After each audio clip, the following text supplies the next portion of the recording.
Alright, welcome back to ChannelTop Gaming. My name's Aaron. We're going to do a Throne of Eldraine Best of 3 Traditional Draft. Pretty excited. These cards have looked pretty sweet. Ranked comes out next week, but in the meantime, we are definitely going to get down on some more, traditional Magic Best of 3. Oh yeah, we're sure. Okay, I already am very happy.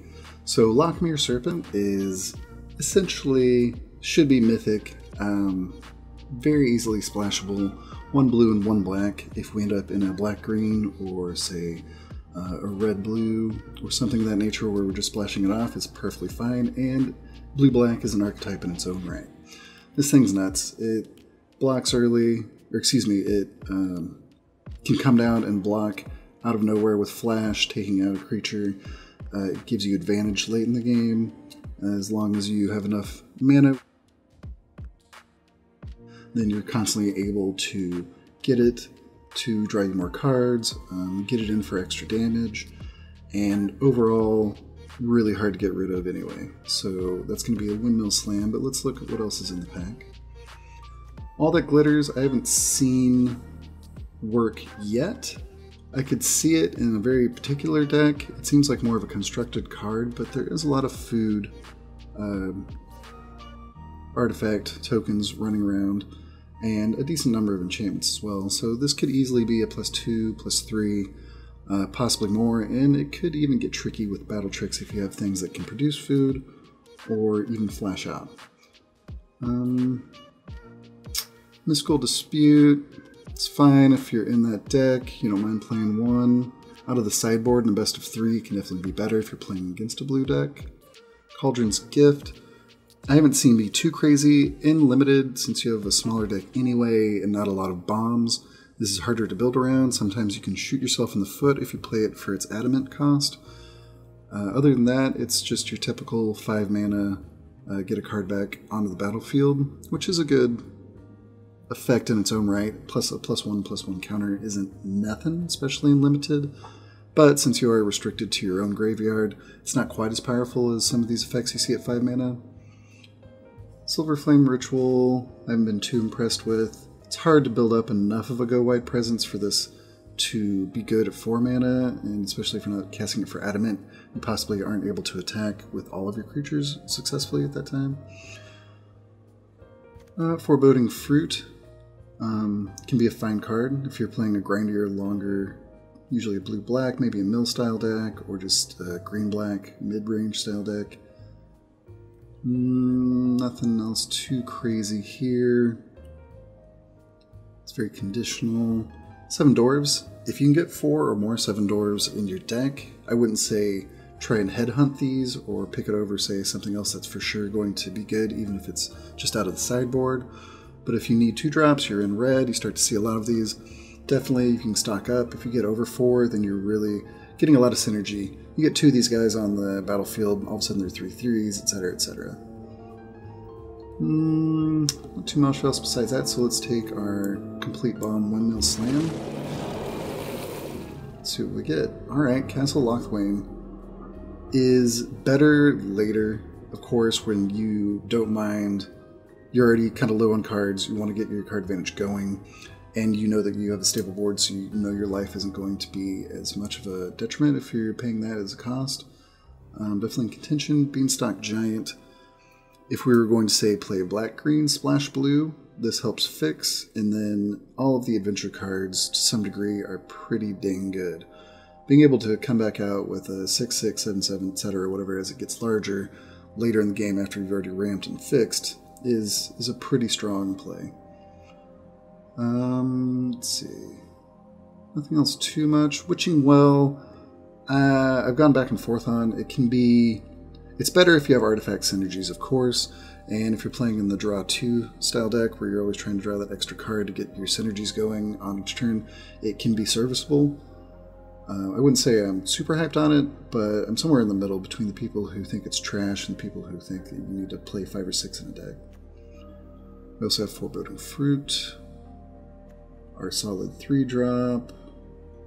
Tree Folk is good, especially black green mid-range. You get your mid-range counters that makes combat most likely advantageous even on that exact turn.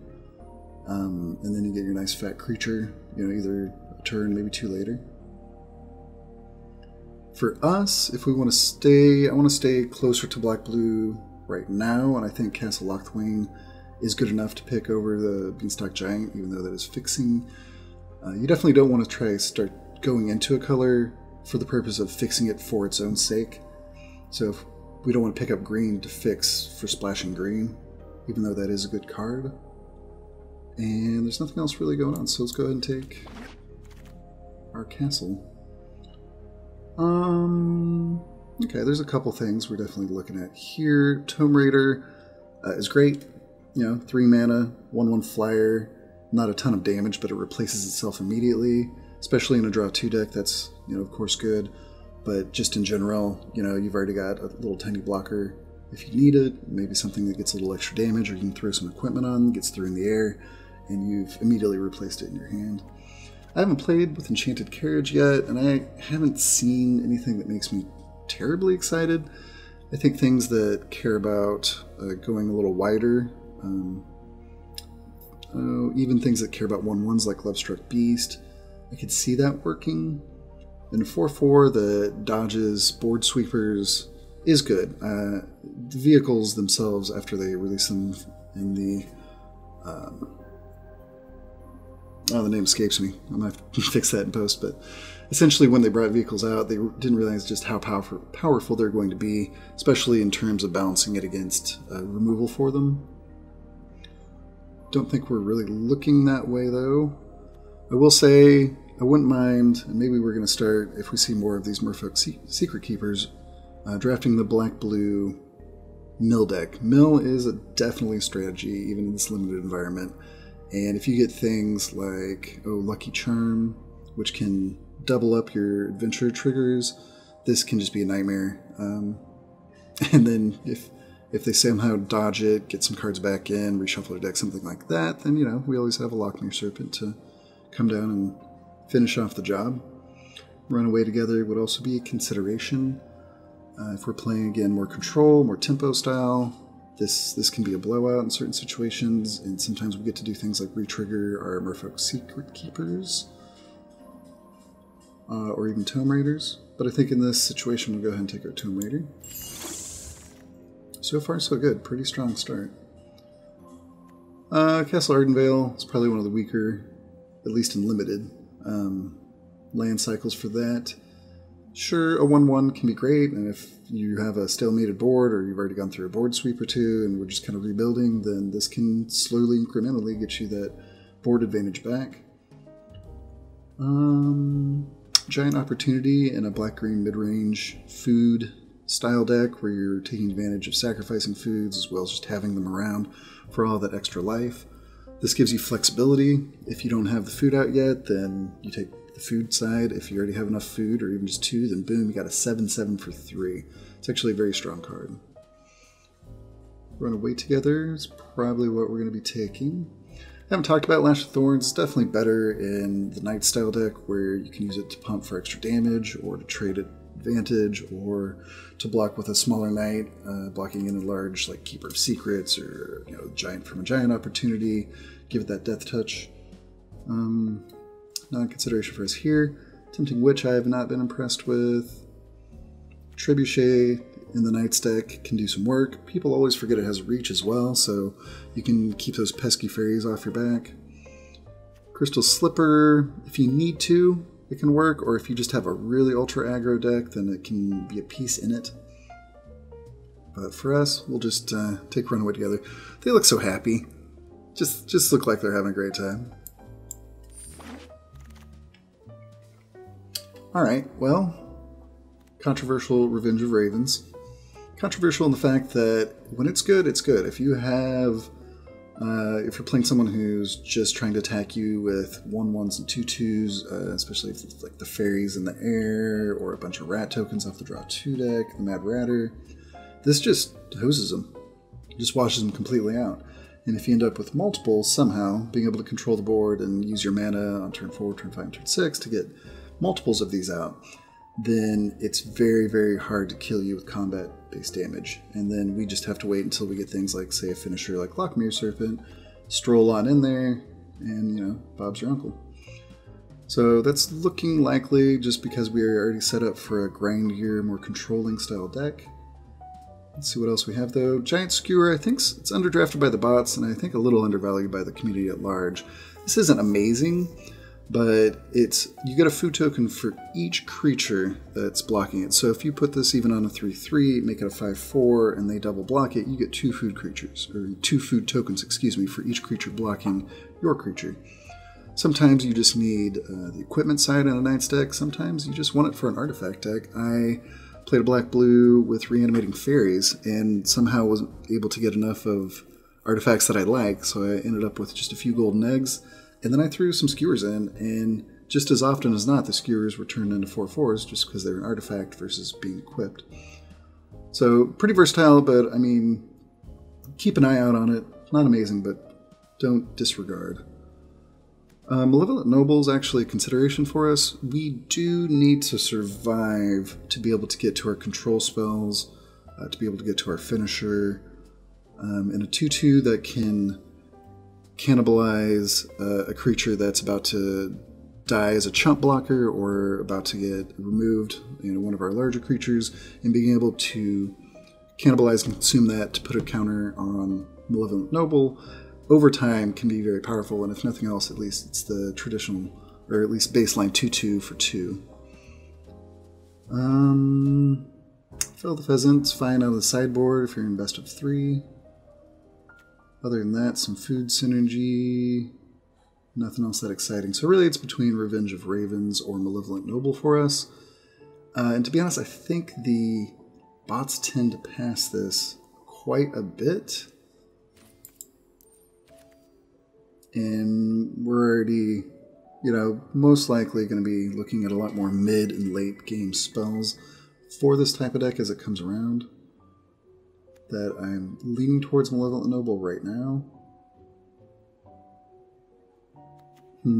Multiples of this would be nice. I would play up to 3, maybe 2, and then 1 in the sideboard to start with, because if you are playing a deck that just has large creatures, it doesn't care as much, then this isn't quite as effective. It's easy to get carried away, essentially, and I don't want to pass up smaller creatures that are going to have better upside for us later, and then get stuck with too many of these late because the bots pass them so late. So we'll be disciplined. Go ahead and pick the Noble. Let's see if it pans out for us. All right. We're not even really looking at blue.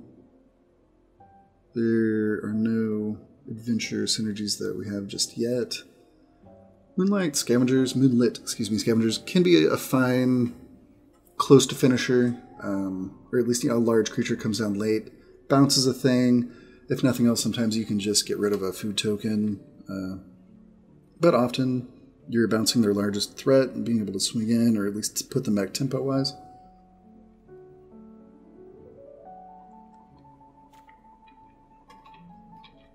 Excuse me, no, you cannot bounce a food token with that. My bad. I haven't played it that much, but I was reading that incorrectly. I do like Foreboding Fruit. I don't like playing too many unless I'm in black-green, and I know that life isn't going to be as much of a consideration, or I'm going to be able to use the food tokens for something besides just life if I need it, just more synergies. But just the base text of target player draws 2 cards, loses 2 life has always been a pretty good effect. Smitten Swordmaster, I don't anticipate us having too many knights. It's possible we end up with a decent chunk, but again, it's a 2-drop, comes down. If it can swing in a few times unblocked, then you're already up that advantage in life. So between these two, I feel like we probably still see more Foreboding Fruit and other card draw advantage spells in blue. So we'll start with a Smitten Swordmaster and see where we go from there. Alright, so here begins the March of Revenge of Ravens. It'd be under more consideration if we didn't have Reef Soul, which is just a really good removal spell, period. So it's definitely what we're taking. Right behind that, there would be Scalding Cauldron. It goes in any deck. It's nothing to write home about, but it is just good removal at the end of the day. Kill a lot of things for 3 damage. It's colorless. And if you really have to, or you have better synergies, so tiny can be in a pinch. But honestly, be Reeve Soul, and if Reeve Soul wasn't here, then we would be looking a lot harder at the Revenge of Ravens. Like I said, we got a couple smaller creatures now. We have our finisher. Now we just need some card draw to link them together. And Revenge of Ravens can also just stall out a board until we can find our Serpent. So we'll keep an eye on it. If we can even just put one in the side, or excuse me, one in the main deck and one in the sideboard, that's fine. Possibly rerun 2 in the main deck, but let's grab our removal while the getting's good. Alright, nothing really for us in this pack. Not terribly excited. This can have certain synergies. It can be a decent blocker too. It's just not very exciting, and I'd much rather play, say, like Revenge of Ravens at 4-drop, or some of our card draw that hopefully we pick up at 4-drop, and I don't really see this making the deck. That said, I don't know if anything else is making the deck. Roving Keep is another, if you're playing the long game, you're playing the grindy game, card that can work. If, you know, you're at turn 10 plus, and the board's at a standstill, then you don't mind paying the 7 mana to turn this into a huge 7/7 that they have to deal with one way or the other. Yeah, I don't see us playing the turtle in almost any case, whereas we might, outside case, play a Roving Keep. Alright, looks like we wield our Dispute and Cauldron's Gift. Kind of leaning towards the Cauldron's Gift, just as backup. You know, Tome Raider has Enter the Battlefield synergies, getting your Serpent back if it gets removed. You know, you eat something with a Noble, bring it back with a Gift. It's kind of close though, because Mystical Dispute, basically a mana leak with upside against blue decks, is nothing to sneeze at, and if we're playing the control route, I can see that being more attractive. Besides Forever Young, though, there aren't a lot of ways, especially if we don't have enough target cards in opponent's graveyard to exile to get our Lochmere Serpent back. I'm going to go with the Dispute. The fact that Lochmere Serpent is so good that it does have that text makes me lean towards wanting to control and just really lean on that to finish games out in the long run. Alright, nothing for us here, and no uncommons. I guess we take a Tree Folk just on the outside chance we end up pivoting. Maybe we open Garruk and have to go full on Sultai. Yeah, absolutely perfect. Even wield our Secret Keeper, that's a nice one. Doubt we play Lash of Thorns, but sure. And actually, we probably should have taken the Giant's Offering there, but again, it's a slim chance that we end up over in the green. These cards don't really matter. Alright. If you haven't seen MTG Goldfish and Saffronol playing the Happily Ever After deck he put together, go watch it right after this video, of course. It's hilarious and works probably way better than it should, but it's an actual card constructed with a skilled pilot. For us, it's just a piece of digital cardboard. Here's a Revenge of Ravens, and after seeing how the bots already don't care about it, we're just going to wait, see if we can pick it up much later. Trail of Crumbs is almost a reason to want to go over into green, except for it just relies too much on food to make it go. But if you're in that mid-range green-black deck, this does a lot of work. You can get a lot of advantage. I think I drew an extra 7 cards that totally kept me in and then eventually winning the game, along with a lot of food synergies in one of our decks. So definitely keep an eye on. Nothing for us here. Wintermoor Commander, clearly good night for a night deck. Trapped in the Tower.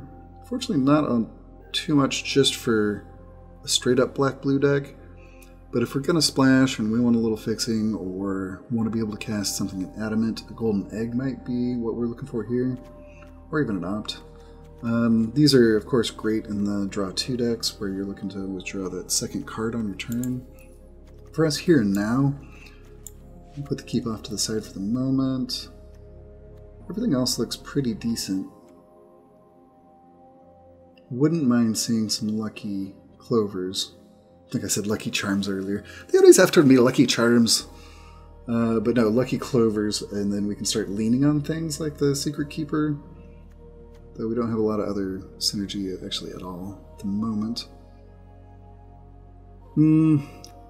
This would be a time almost to take a Revenge of Ravens. I'm just so sure that we're going to see more of them later that I think it's probably better to pick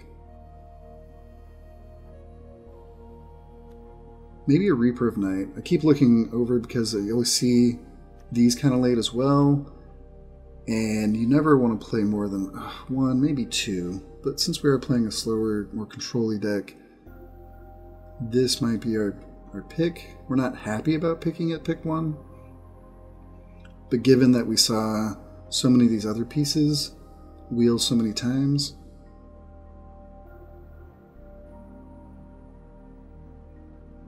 yeah, we'll go ahead and pick up our first one. Being able to make them discard turn 4, even turn 5, and then after we continue controlling the board in their opponent's hand, then we can bring it out as a finisher alongside, or if we don't have access to Serpent.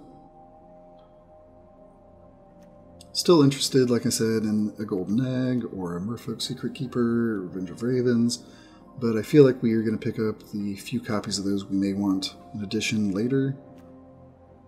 So we'll take a Reaper. Okay. Not too much for us here. Forever Young, especially if you get a good amount of creatures, or even a Sir Conrad. If you haven't seen the Sir Conrad mini combo with this, can finish off a game as well. We're not planning on having a lot of creatures. This is often just going to be a dead card, or even a cycle card. You just cycle it to get out of your hand to get to the next card because it has no relevance at the time. I don't like Festive Funeral. I feel like we can afford to maybe play one of if we get there and we don't have enough other removal later, but I definitely don't want to take it now. Not the strongest pack for us. Steelclaw Lance, great in any sort of night deck. Kind of leaning toward this Cauldron Familiar. I doubt we have a lot of ways that we're going to be able to make food, but it comes down on one, it blocks, it gives us a little bit of drain, and if we do end up finding a Witch's Oven, it'll have its own personal synergy. It's a little tricky. Don't see Lash of Thorns being that relevant at the moment. We have a decent little starter and some good finishers. Really need to knit it together. I think it's between Forever Young and the Cauldron Familiar. And I think I'm going to go with the Cauldron Familiar. It has some weak advantage to us right now, but if we end up picking up a Witch's Oven, it goes up quite a bit. And between our other two picks, I think there's better options. If we end up with Funeral, then so be it. And I imagine we're still going to see one more Forever Young to pop it in, and even if we don't, it's just not that exciting in this deck.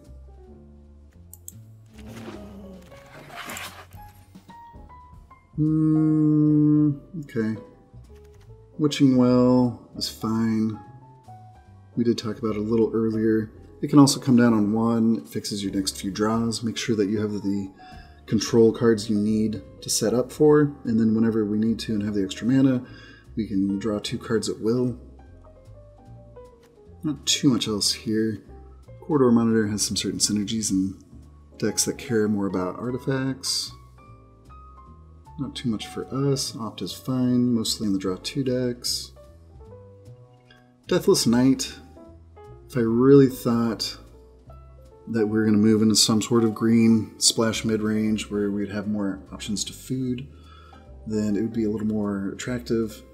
Such as it is, though, it'd be super hard and not a lot of upside for recursion. So we'll take our Witching Well.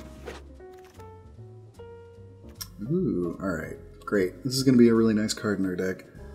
Being able to just hang out and either if we have the mana, counter, and then very next to follow up with 2-1 or with another instant speed card, or just holding on to as counter for our control. And then if we need to, throwing it down for a little tiny finisher in the air is going to be wonderful. But let's see what else we have. This is the, well, one of, but definitely rivaling the premier card for the Draw 2 deck. I mean, it's just it's a machine. It's self-contained, so that you are looting, getting through, throwing away cards you don't need, or even lands you don't need anymore, and just piling up as many fairies as possible. Very, very strong. If you're ever even anywhere near this in a Draw 2 deck, then definitely snap it up. Lucky Clover would be more interesting if we had more adventures. So far, though, we just kind of lucked into the super late one Secret Keeper. If we'd seen more, if we'd been pushed into adventures more, then the Lucky Clover would be giving Hypnotic Sprite a run for its money. Wouldn't mind a Foreboding Fruit, at least at this point, without too many other draw cards, but let's go ahead and take our Sprite. Okay. Well, there's a decent chance that we wheel the Secret Keeper just because we did the end of last pack, which would be totally fine. Like I said, there's at least one Forever Young that we wouldn't mind playing either, but honestly here, since we're just trying to play that grindy game, I'm going to go ahead and take our Didn't Say Please, and kind of edges this one closer to some synergies with being able to deck. Because often if we're going to go really long and for some reason we're not able to get our Serpent back, or however it may go, then a mill as an option for a subroutine is pretty viable.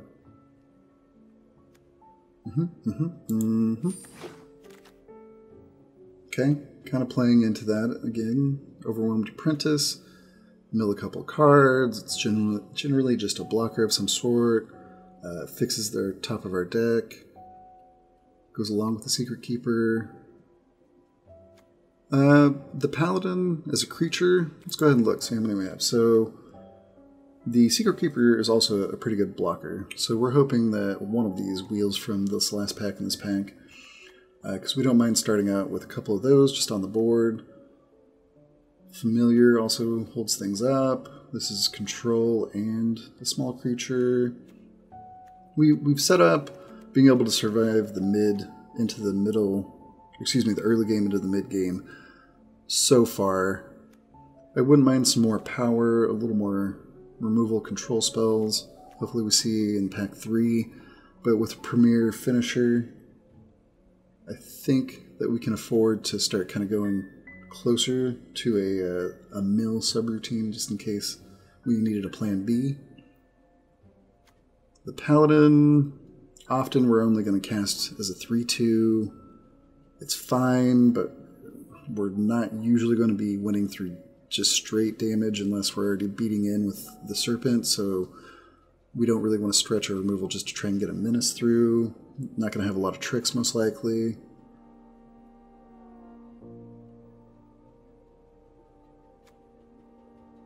And I feel like we're going to see our friend here, at least one of them, wheel through again, and probably maybe even pick up a third in the next pack. So we'll take an Overwhelmed Apprentice.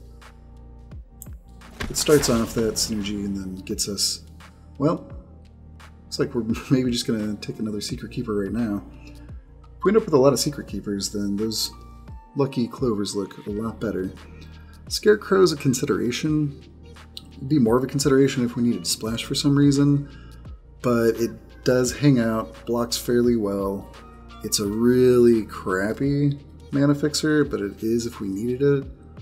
But right now it's just not even anything we're really looking at. We'll just take a Secret Keeper and possibly start milling. Alright, so Spectre Shriek, since we're best of 3, is really good out of the sideboard. Oops, except for we have a Reef Soul, so definitely a Reef Soul. We mind a few things. I wouldn't mind a Mystic Sanctuary. We already have so many blue cards that just reuses one of our removals. etc., etc. But we'll just take the actual removal card over the one that might get us one back.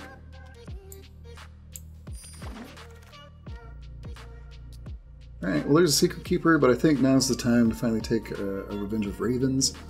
Depending on how many we have, you always switch these in and out according to the sideboard. When it hoses, it hoses. It can bring a game to a standstill. I've been on both sides of that. And there's not much else. Again, if it wasn't here, we'd probably take another Secret Keeper and really start looking to mill a lot harder. But as it stands, go ahead and take our first Ravens. And there's our Forever Young that we wouldn't mind a one of. And I don't think we're going to wheel... okay, we might still wheel one of those Secret Keepers. I'm not really sure of the count. I don't know if we play an opt, but we'll take it. Really don't think we're anywhere near splashing green anymore. Again, unless we open up Garrick for our pack 3. So sure, opt.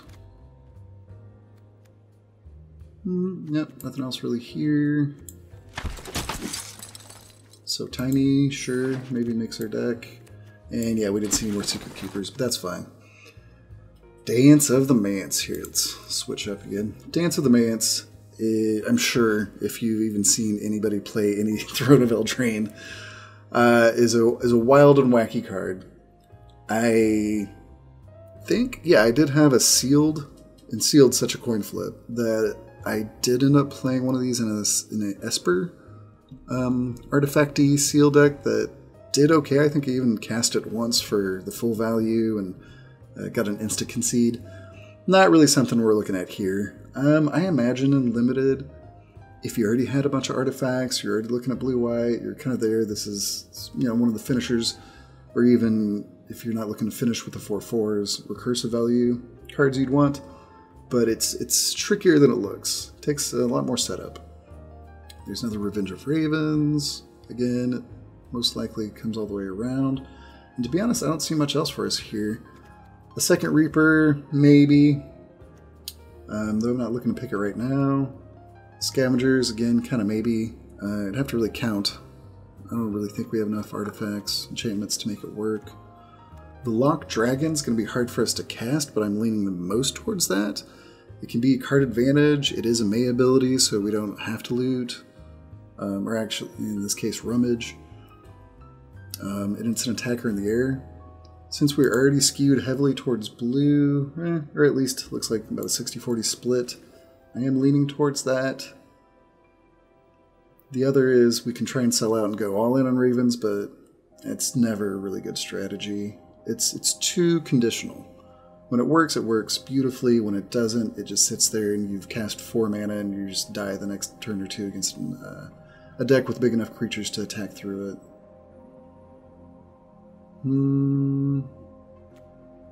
So Lock Dragon, and I bet we see another Ravens anyway to give us the choice during deck building. Yep.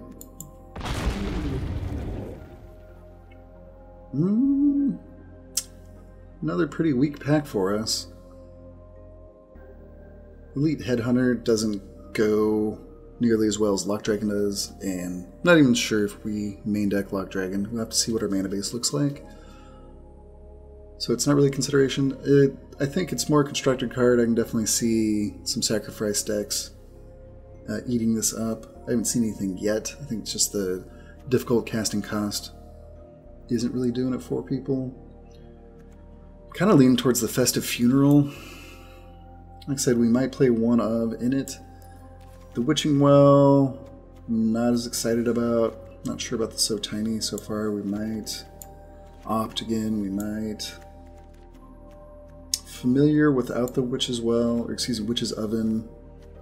I'm not as excited about, so we'll put it to the side for the moment since we've already got so many other good blockers right now. The Noble, you know, being able to eat some of these if necessary to get a little larger. Lifelinker. That's a decent amount of early game to clog up the board. And then some pretty decent removal. Got a counter. Really would not mind seeing at least one baked in a pie. But that is pretty much the reason why we're looking at the Festive Funeral right now. Since we're already got some mill synergies and we're leaning into it a bit, in a pinch, we can always mill ourselves to make this work. Definitely not what you want to do. Other than that, we're only really looking at the Witching Well. The Moonlit Scavenger is just... it's pretty expensive, and we would have to have a unsacrificed Witching Well in play, or possibly if we end up playing the So Tiny to make it work. So we'll pick up the Festive Funeral. Not terribly happy about it. Hopefully we see some more good removal. Fairy Vandal is along hand in hand with the 1 red and 1 blue enchantment for the draw 2 decks. I definitely have finished out games in quick order when the 2-4 was going off, you know, starting on turn 3, drawing my extra cards. You attack in for 2, and then 3, and then 4. The flash also means you can flash in at the end of their turn to start attacking in unbeknownst for 2 damage if you can set it up right the next turn.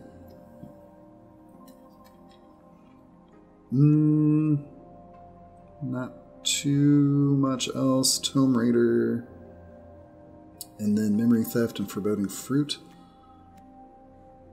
Since we are playing the more controlling deck, we probably want at least one Memory Theft in here to go along with our removal counter and Reaper of Night.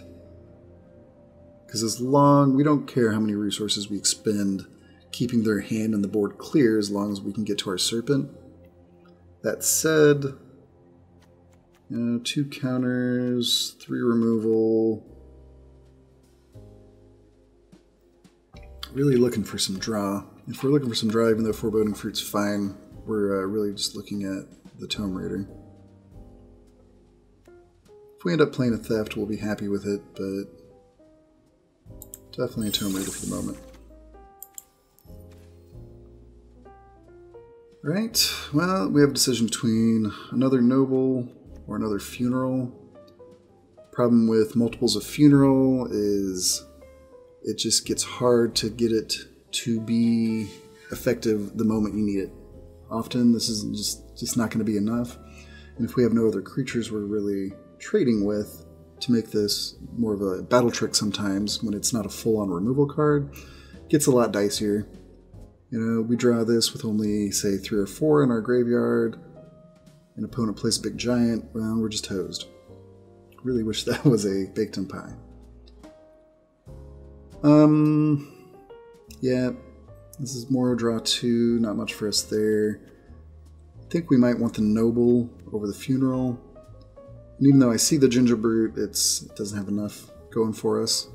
Really want things like food synergies to make it better in a late pull.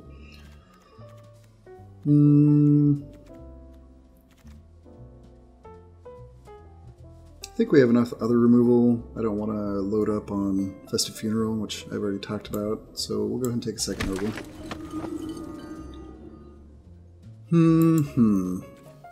Still not really looking at the Funeral so much as I am the Egg. I mean, we're not draw 2, but we do like drawing a card, and then sometimes the life will be necessary if we're having to take some hits from an aggro deck.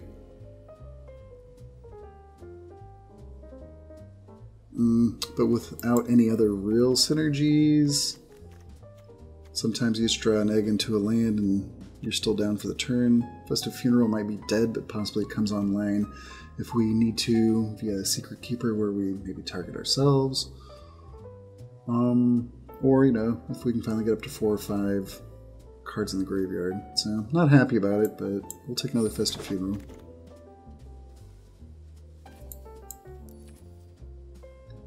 Alright, well, we don't need more than 1 Forever Young in this deck. It's not going to be that exciting for us. We already picked up our 1. Wishful Merfolk isn't that exciting either, but it does block well. It's probably on par with a Lochmere Gargoyle in the sense that this blocks early. It can possibly trade if you just have a bunch of open mana and nothing else to do with it, or even attack in. But since we're not really looking to win through deking damage, probably the Merfolk's just a better pick. We don't have to do anything for it to be able to trade. And then when we want to later on, if it's viable, then it can grow some legs and run on over there. Alright, let's welcome Mystic Sanctuary. We don't need the So Tiny. We already talked about Gingerbread needing more synergies for us. So, a nice welcome Mystic Sanctuary. Alright, so I think we have enough creatures, enough 2-drops. We're not looking to, like I said, win through damage. Probably still play the one Swordmaster we have, but we'll see how many creatures we have to once we get into deck building here in a second. So we'll gladly take another counter. Alright, and there's our second Revenge of Ravens. So this is the difference between drafting on Arena and drafting in real life. We're likely never seeing that in a paper draft, or even on if you're on Magic Online, MTGO. If nothing else, somebody else has already drafted it on a dead draw for them anyway, just to hate draft and not allow this to become, you know, part of somebody's sideboard arsenal. On Arena, though, the bots just ignore what they ignore. So here's our second Revenge of Ravens. Okay, there's another Witching Well, shaped up all right. Ooh, and we also got rewarded with a very late Memory Theft. So all in all, we didn't hit a single baked in a pie. We had to cobble together some other less optimal removal, but we ended up with a pretty strong deck. Let's look at our curve. Pretty sexy. How many creatures do we end up? It's a lot of creatures for a deck like this. I think our 2 finishers are safe enough. Let's see how many removal spells we have. 2. Can't count as removal. In a sense, so 4, 5 even, 6 is discard, 7, 8. We could probably go ahead and go down a Funeral. I'm not totally sure about this Lock Dragon. In a way, it actually works with the Funeral, I guess, since we'd be looting. It's kind of hard to cast, but I imagine we end up with slightly more islands than we do swamps. Excellent. Card draw, card draw. Kind of got a sub-theme. I don't think we have enough that we want to start an Apprentice. It goes more in a pure mill deck, whereas these guys still block. The Secret Keepers block way better and can still do the deed if we need it. Genova Root, not really a consideration.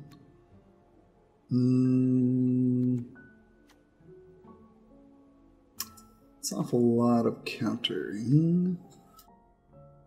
And take out the Dispute that can come in against blue decks in the sideboard. The Nobles, if need, can eat some of these earlier creatures or just eat something at an advantage for us. Get a little bigger, block a little better, and maybe even start swinging if we need it to.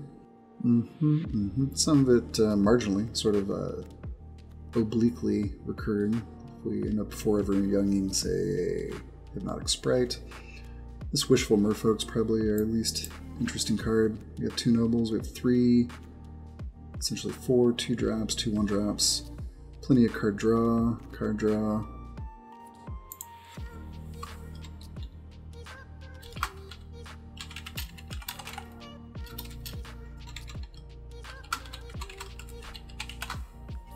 Yeah. Get our fun name and then the all-important card back. Alright, so decent looking black-blue control deck. Let's fire it up, see what happens.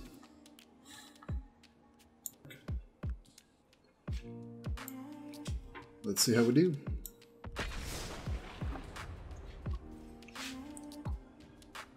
Now we are looking just mid-range, late-game control grind. We didn't get a lot of the premier cards that would make this just bomb diggity, but if we can edge them out, make sure we play smart, get to our Lochmere Serpent, that thing is just busted.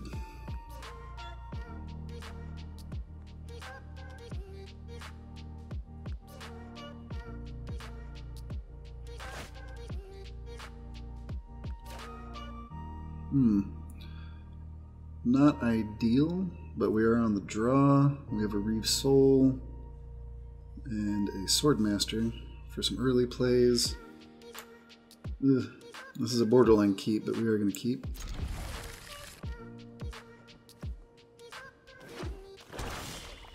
Alright, there we go. So now we have a creature, a control spell, and a counter. And then once we get to 4, we'll throw that down. It'll give us a lot more time. And hopefully we get some of our draw spells too. On our way to a Serpent.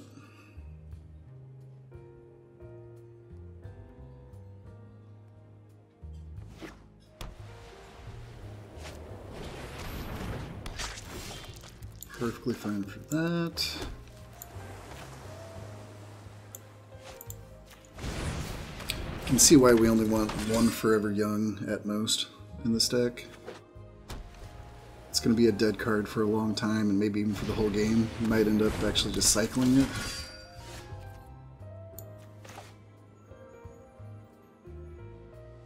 Alright, we're fine taking 2. Go ahead and take a peek at their hand, see if we can't get their best card out of it. Alright, that's fine. Take an Order of Midnight. Yeah.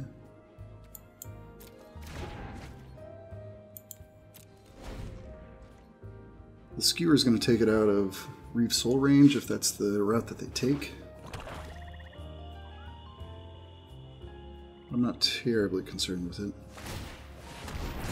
Clearly playing the black-white aggro archetype. Alright. Definitely do with a mana. The Swordmaster is going to... This isn't flash, right? Yeah, this is just a pump. The Swordmaster is going to mitigate some of the damage we're taking. It's tempting to cycle the Forever Young, look for a mana here, but we'll just go ahead and keep up our counter. It's a little obvious.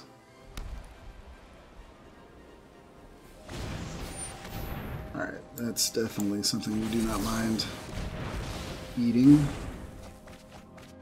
Let's see what else we get. Ooh. Yeah. So yeah, aggro, black-white flying.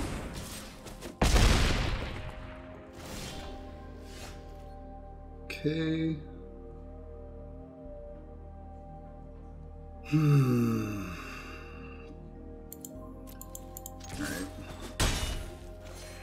Let's go ahead and cycle our Forever Young. There's a mana. And then we can go ahead and... I think we go ahead and mill him again. I guess, honestly, maybe we should have thought about that. We could have milled ourselves just to turn on our Festive Funeral, but we're still a mana away from it anyway. And since we're probably going to get down a Revenge of Ravens next...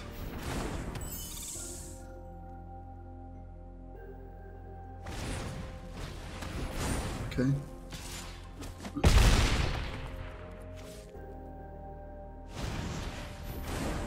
Okay. Alright. Well, here's our Serpent. I don't know if we're going to live long enough, though, to see. So if we throw down a Revenge, that essentially turns off the other 2/1/1 attackers. We'll keep our Swordmaster on the ground. It's going to still be hitting us for 3, puts us on a 3-turn clock. We have nothing else in hand, though. So let's just see if we can't outgrind we more than anything. What do we need? I guess we need one more spell in the graveyard is what we need. Interesting.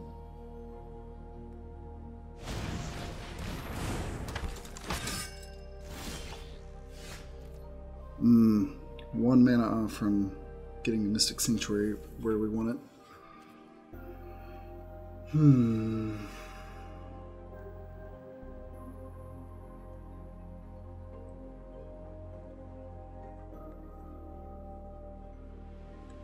Alright, so we can Reeve Soul the Swordmaster, swing in, get 2 life back. That actually gets us enough, and with the Sanctuary that we can Festive Funeral the Tactician down next time. And that'll keep us just barely in it. And we can even throw the Secret Keeper out while we're at it. So we'll Reeve Soul. Swing in. Sanctuary and Secret Keeper. See what that does for us. Opponent might not have played against Revenge of Ravens before, possibly, because there was no real point in attacking with their Fairy Godmothers.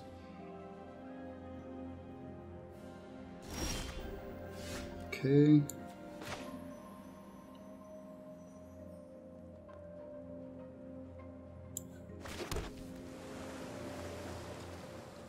So we have our finisher in place, but we need to take care of that Tactician.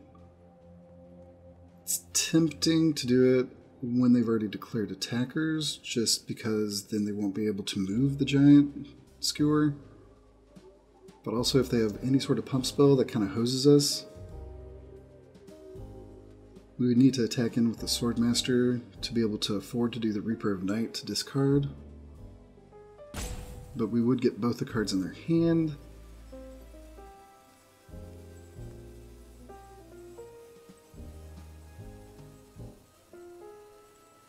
It's a tricky one.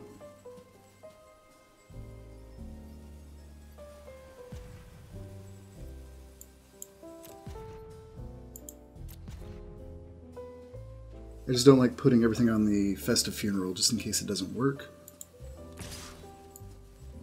Alright, so that actually puts more fodder in our graveyard too. It's a little stranger line, but I don't mind it.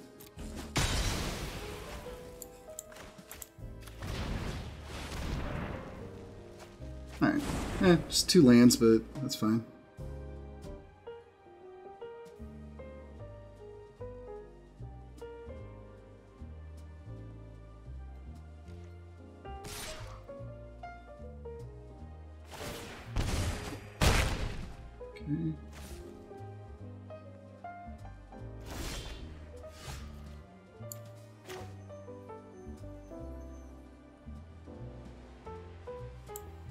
So we'll be able to get the trigger. Do we just die the next turn though?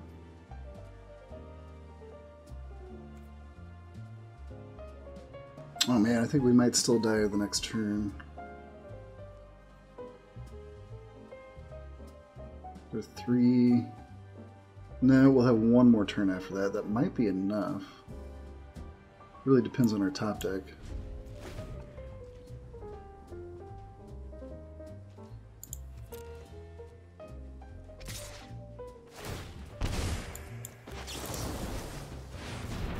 Okay, so no tricks. And 1 more turn on the board as it stands.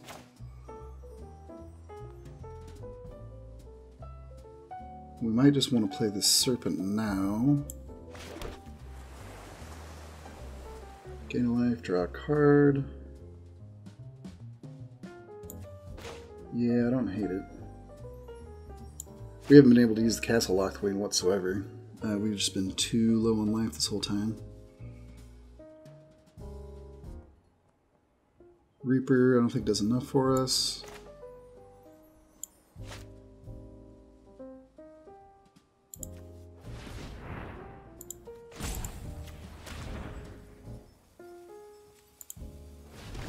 Excuse me. Get that right.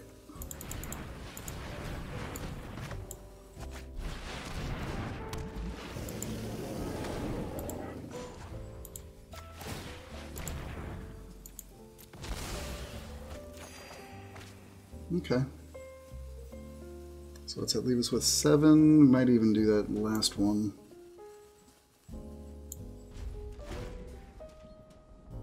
Next turn.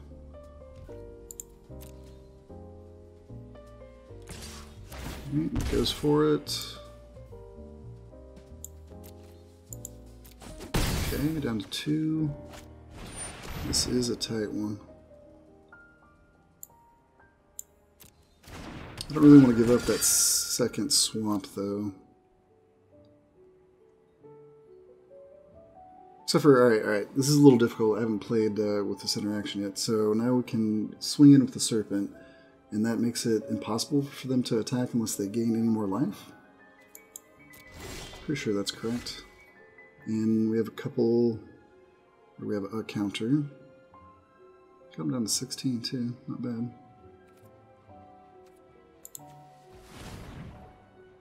Alright, so unblockable.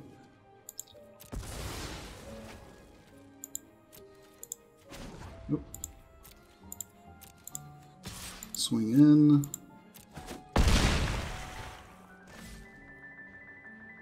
And then 3 king.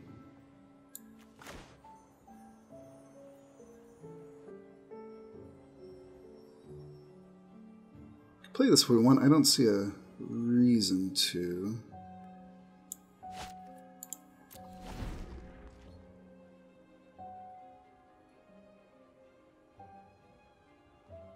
Oh no. Oh, okay, for just a second. I thought they were gonna have a Alright, so there we go. Alright, that is pretty much how we drew it up. A little clunky. I'm a little slower on these interactions, but overall pretty good. So what do we want? Got an aggro deck, black-white.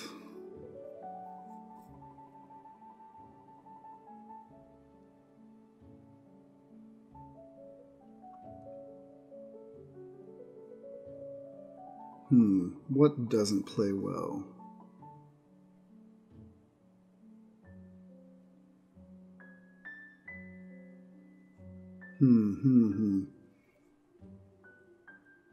Nothing's really jumping out at me. Actually pretty well balanced. Maybe a merfolk, except for most of the stuff is flying.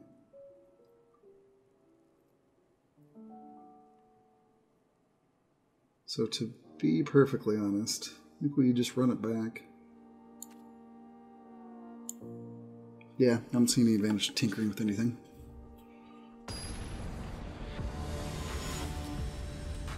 Since they are such an aggressive deck, we're going to go ahead and take the play. Or actually, wait, no, they'll probably pick the play again.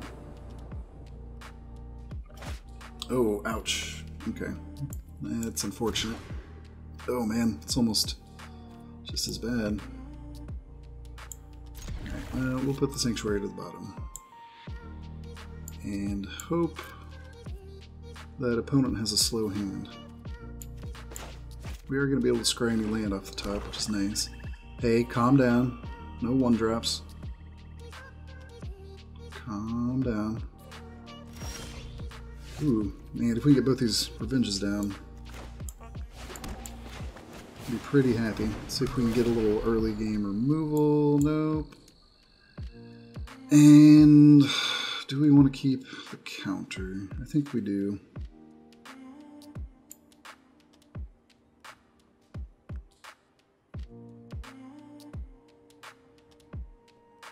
Yeah, we'll keep the counter.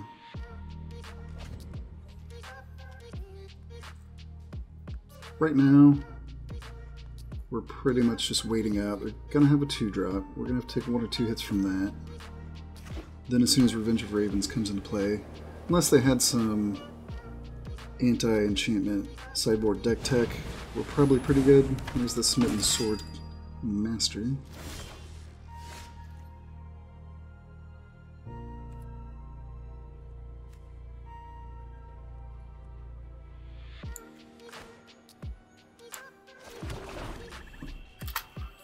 Sometimes I like to throw full control hold on even when you don't have something, especially when we're playing a controlling deck like this. Alright, not the worst.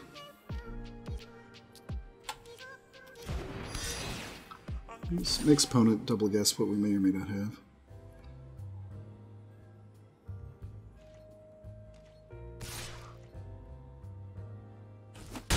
Alright, so we're going to go counter into Revenge.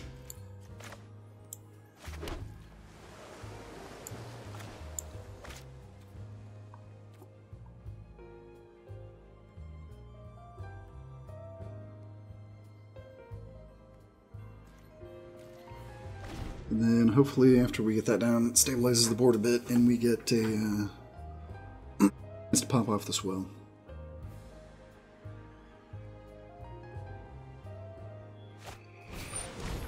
Okay, yeah, I don't mind countering that. Gives him a lot more ability to put any single creature a little higher. Nice, get 3 action cards.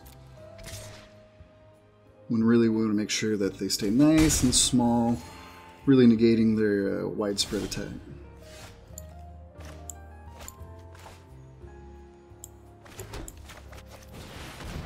Revenge of Ravens it is. And as it stands, we're just going to slam the second one, and that essentially stabilizes the board.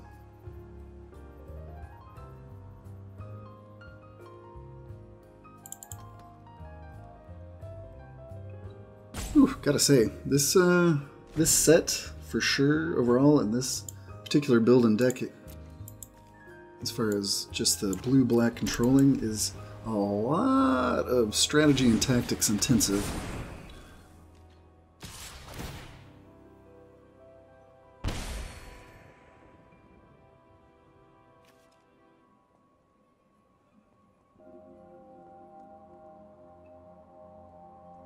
I think they're thinking about pumping it. Maybe they have the white Pump Knight. Not too sure. Alright, that's a pretty good one for us.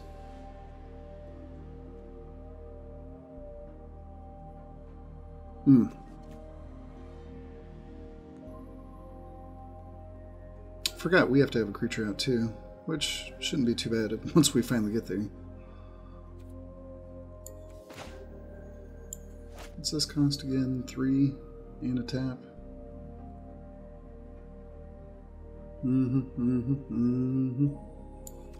Yeah, just slam our other revenge.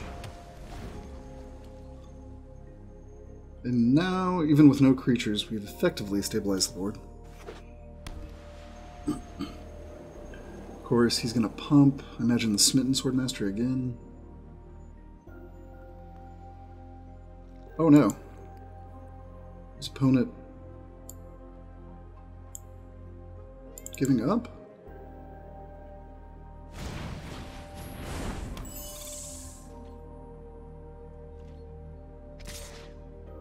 Okay. Okay.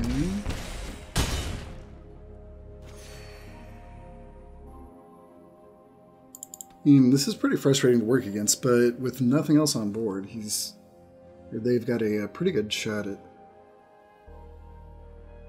being able to overwhelm us. I assume, though, they just have 0 ways to interact with the enchantments, which is probably why they gave us the shrug GG. Alright, let's go ahead and scry. Oh, there's a boy. Alright, 3, 4, 5, 6. Actually, we need this, don't we? Yeah, 6, 7. Oh, 6, actually. 3, 4, 5, 6. So yeah, we can put that to the bottom. Keep our serpent. Throw down you. And pretend like we have a counter. Draw at the end of turn, and then see where it takes us.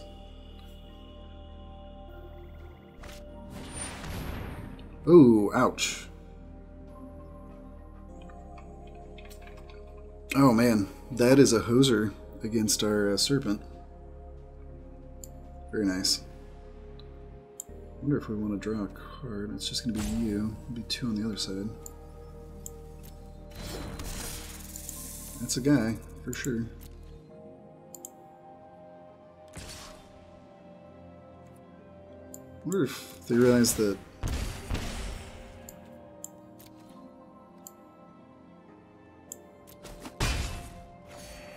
that's just a big nothing. It doesn't matter. Alright. Draw a couple cards.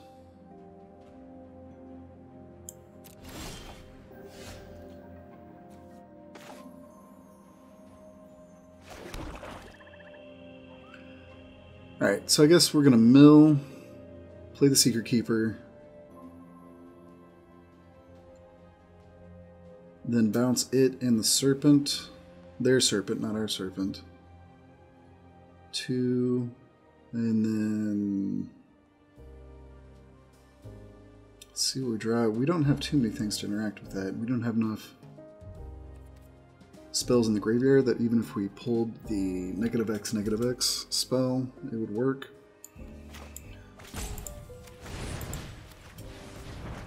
Still pretty far away from milling them too.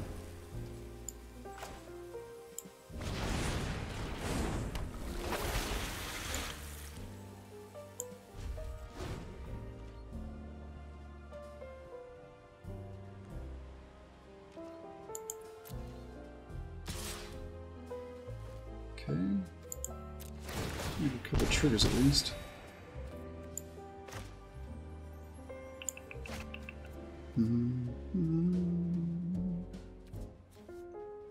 Not quite enough to draw a card either. Oh well, that's fine.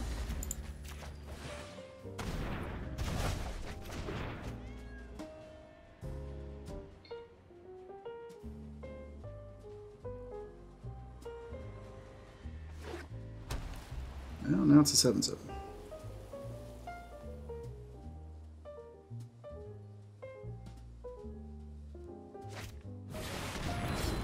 That's a tough one though. That Serpent is ridiculous.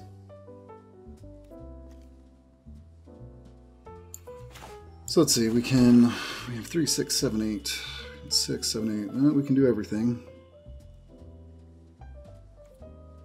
That has trample though as well. It's gonna be rough.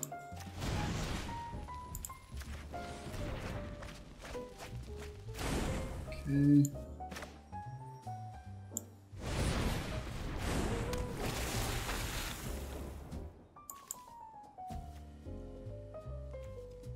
Interesting. Knights, more knights. Ooh, an Oathsworn. It's got some pretty good stuff in here. Fair enough. Turn. Ah, okay. 2 Revenge of Ravens is holding everything back. If it wasn't for the 1 Serpent, which also has protection from our own Serpent, we'd be doing all right. Sure.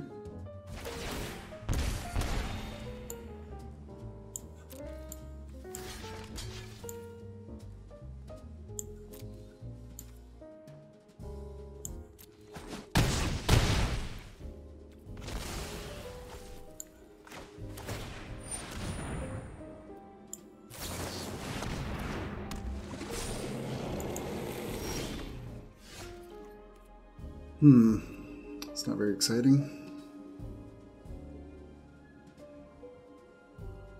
Trample is brutal. What are we looking for? It's a 9.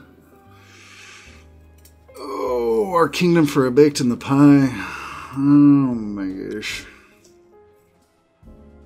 I mean, it's possible. We need 3 turns. It attacks. We only have like 2 though.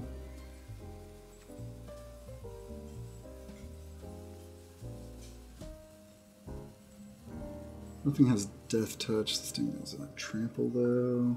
Wait, that has Death Touch. Alright, well, we gotta do what we gotta do. So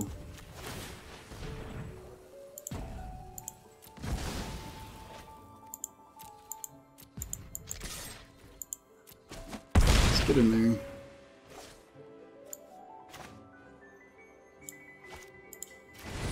Put down a knife. Draw some cards.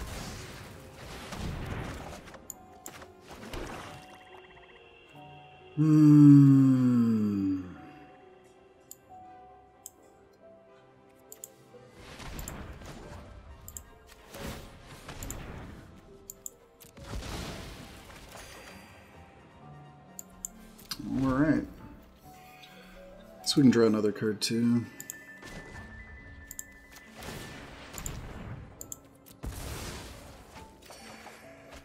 Forever Young.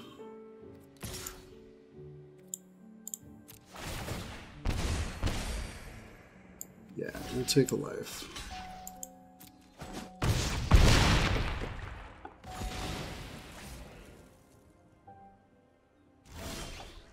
Oh man. Alright, they have 13 left.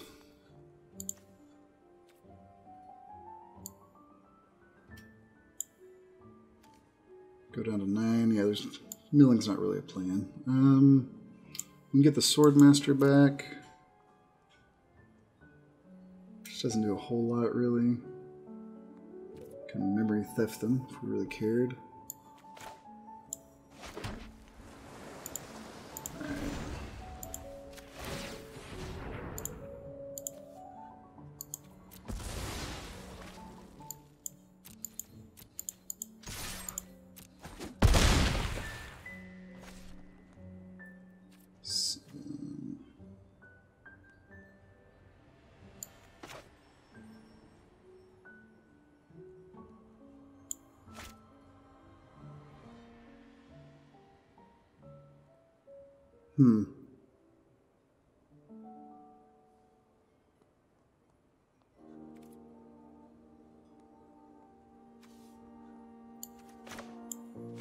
Okay, so I want you. Yeah, you and you. Just like that.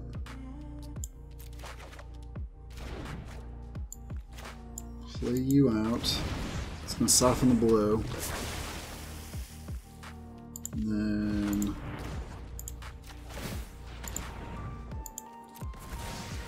so the Swordmaster. And I believe that gets us there again.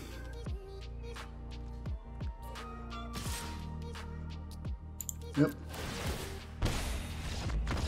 Whew! Alright, that is a convoluted deck to win with, but it is there, and you can see the power of the Lochmere Serpent. Haven't actually played with it before, I've just seen it and read the text and think, oh, how powerful, but that literally single-handedly won us both those games. Or maybe not single-handedly, the Revenge of Ravens held back the rest of the attackers, but I honestly didn't see a clear path to victory with that particular set. But just a little perseverance, little really working it in there. I think maybe we want to drop this dragon and put in our other funeral, even though I really pretty much crapped all over this card several times. We just, without any baked in a pies or any other ultimate or absolute removal, we're relying quite a bit on Revenge of Ravens, keeping our opponents back, as well as having the proper counters at the proper times.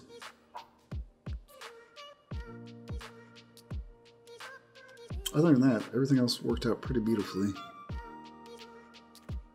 Let's take out a hard to attack with, or excuse me, hard to cast dragon, put in a subpar, but at least some form of removal spell. And I feel pretty good about it. Let's go ahead and pop off another one.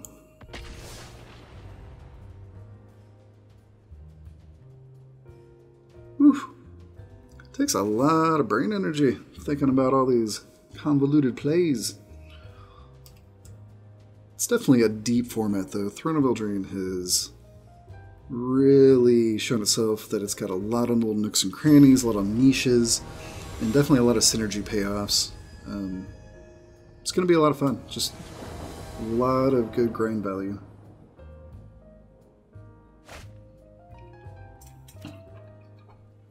Alright, well, this is a crazy slow hand. Looks like we do have turn 2 and turn 3 play. Or turn 3 and then turn 2 play, I guess. Yeah, we'll keep it. We'll be very happy about it. Might even just cycle this Forever Young.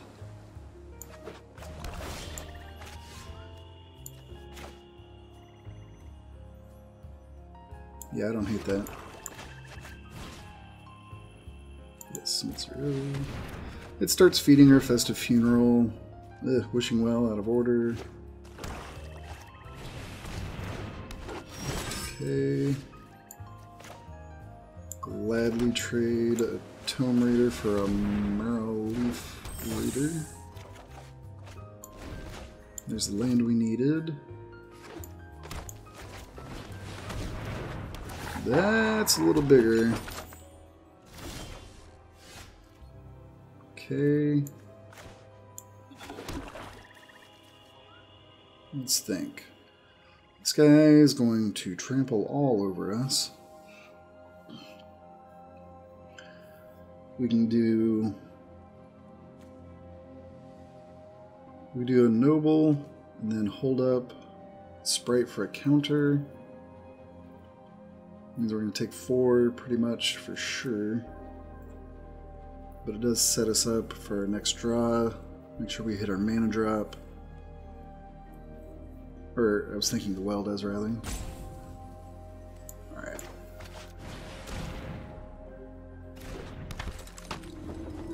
And we'll hang out.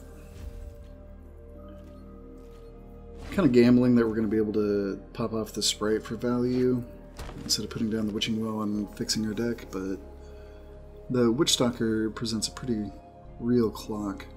And I was kind of feeling like that was going to happen. Alright. It's fine. Okay.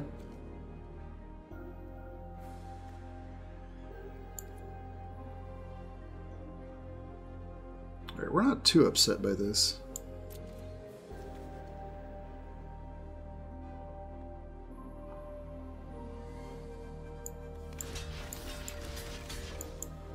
I mean, he's got a food token out already, but it's just the way we're going to have to play it. Can't do much about that Witchstalker right now anyway. Alright, and we got a mana, which still puts us 1 short, but it's better than a kick in the nuts. So we can take 4 again. Put down a Well, possibly Reaper, or do we want a Well and then Raider?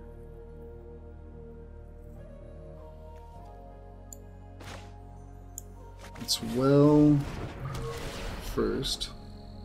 Mana.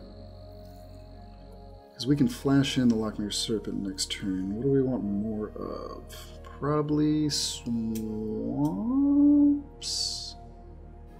3, 4, 5. Probably swamps. Do it like that. Now we're gonna for sure flash in the Serpent next turn, so I think we don't mind just taking that 4 in the face and getting rid of 2 of their cards.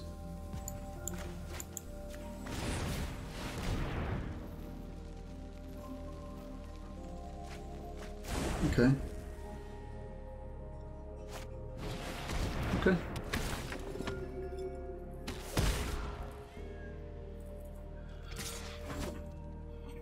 Alright.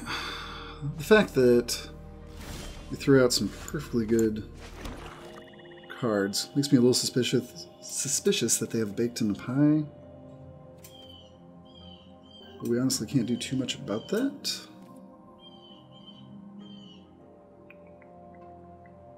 I think we just want to flash out our Serpent. Yeah. This is a little dicey. If they have instant speed baked in a pie, then we're not going to be terribly happy with that, but there's not too much we can do about it. Alright, so not too bad.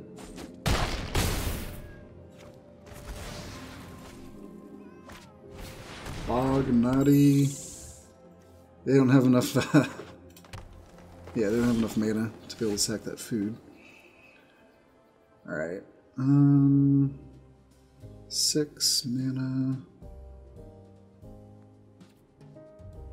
So I think we draw.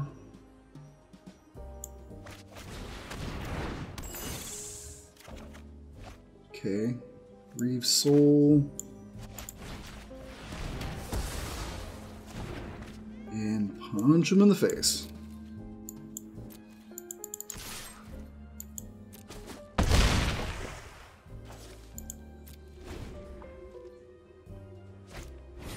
Okay, egg. Still have some food. It's not going to be a straight up cool battle. We have enough now for Funeral to kill that, though.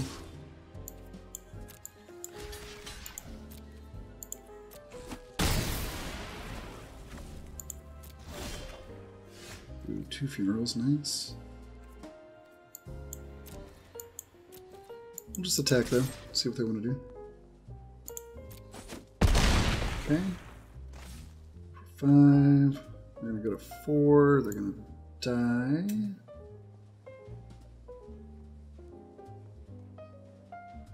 Yep.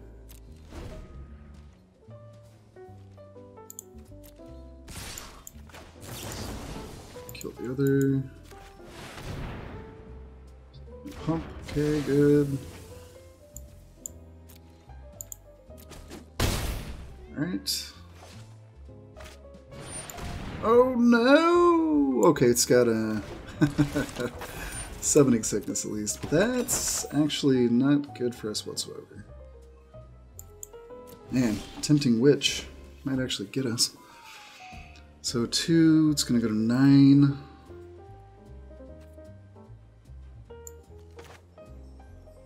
Alright.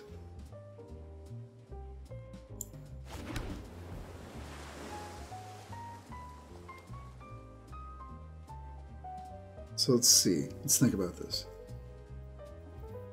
Swing in, give him a chance to block. If he blocks, great. If not, he's going to have to sack a food. He's going to go down to 2. We can Festive Funeral the Witch. And that's still not enough. Well,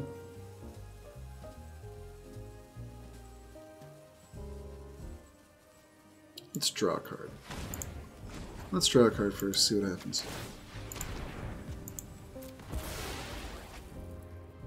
Kind of takes away our element of surprise, but I'm fine with that.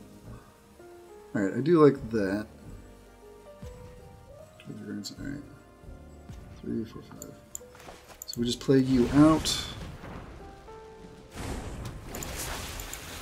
Go ahead and swing. If he blocks, great. Okay, so eats the food. Kill the witch.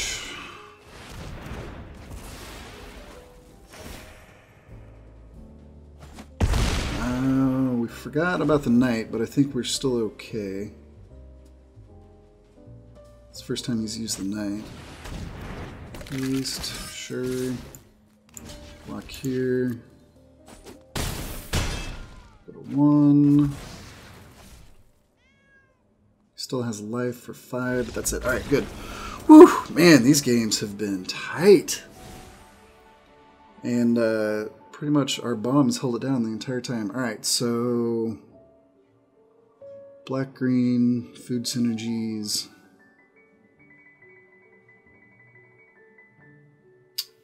Let's think. So tiny, actually. Maybe it's better than we're giving it credit for since we rely on the Ravens so much. I mean, it's got to be better than this Forever Young, right? So Forever Young out.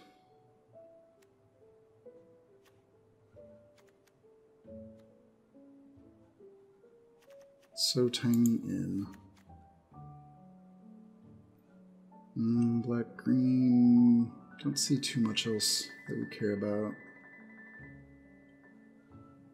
Okay, let's try to keep grinding away here.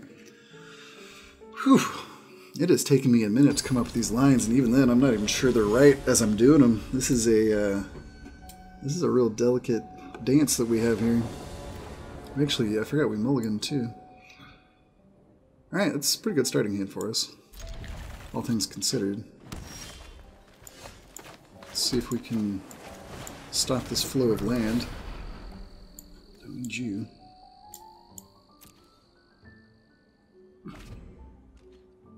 Next turn we can do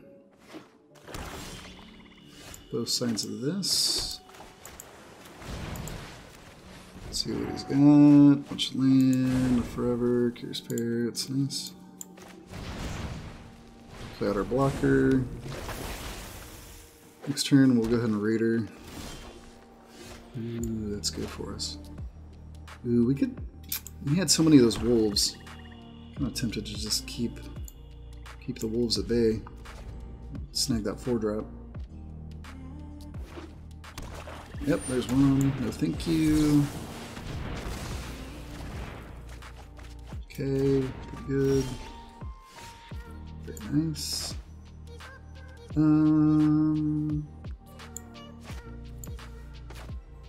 Let's go ahead and draw first. Shouldn't matter. Ooh, but it did.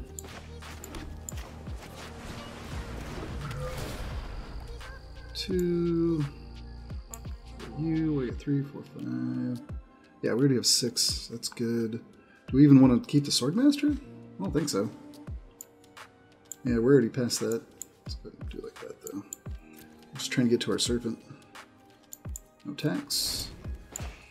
Now we can grab our counterspell back.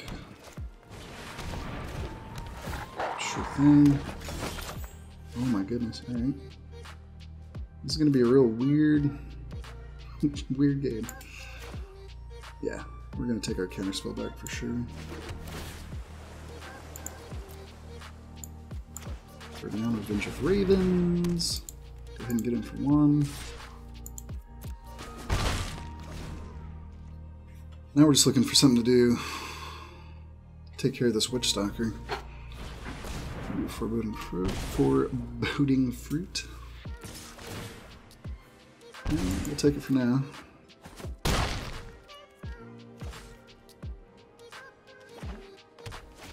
Savvy Hunter.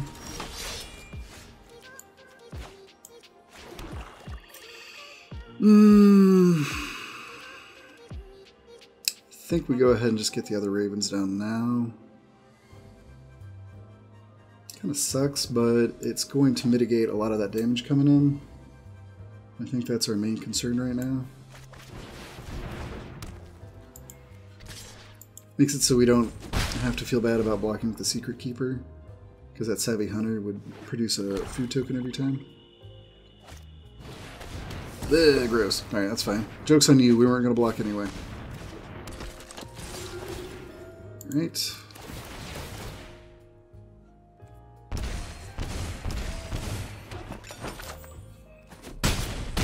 We got a real race going on for sure. That's nice. 6. Let's go ahead and clear out their hand.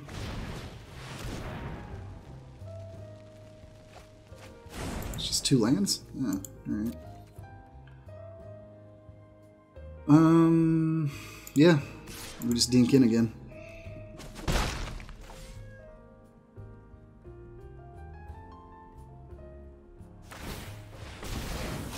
Sure.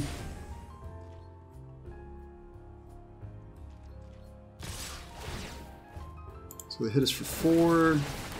We go down 6.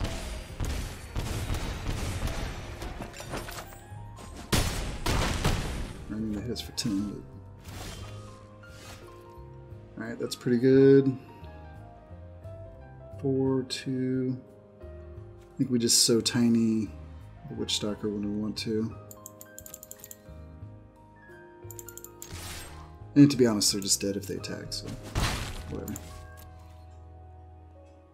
Alright, I guess they have food. Sure thing.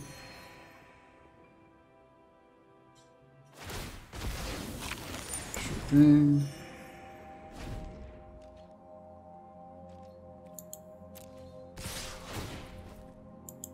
A bunch of triggers.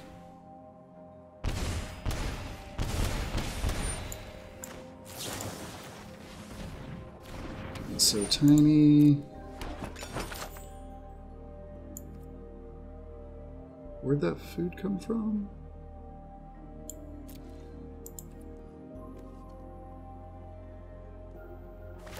Sure, he sacks the wolf, why not?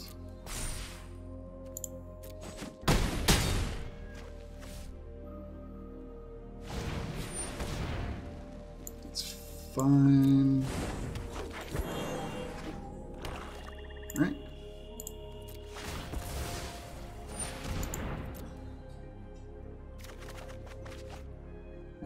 There's our boy. Alright, so we got this pretty well locked. Even had him pretty far down on the mill. I think we keep the Tomb Raider back as a blocker. They go up to 6. 2, 4, 6. Yeah, that doesn't matter either way. Just in case. And the Serpent. Yep, just pestering. If they don't do anything, then we just hit him in the face with the Serpent. A lot of food, though.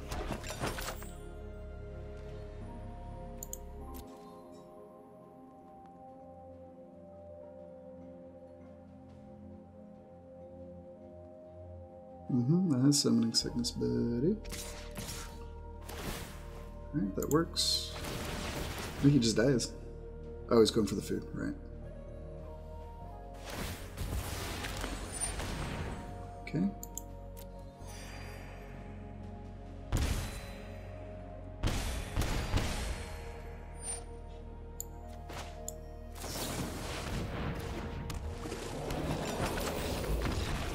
Alright, that'll do her. Alright, as we're getting more used to this deck, we can start playing a little more confidently, a little quicker. But this is a pretty nasty blue-black control deck, for sure. I mean, to be honest, it's probably the best deck, or at least the most successful deck, outright that I've drafted so far. It really just hinges on the Lochmere Serpent. Revenge of Ravens does some work, and has done some work so far. Even against some of the more mid-range and larger decks. So, I mean, honestly, it's come up a little in my opinion since I've used it, but that's some confirmation bias. Definitely don't want to take it too highly in the draft portion of the drafting. I don't think we change anything. I guess the Forever Young seems to be a dead card. So we can pop that out. So Tiny does seem a little more apropos, given that we're really just digging, get these ravens down, and we can snub-nose anything that tries to get a little too big. Everything else I like the look of.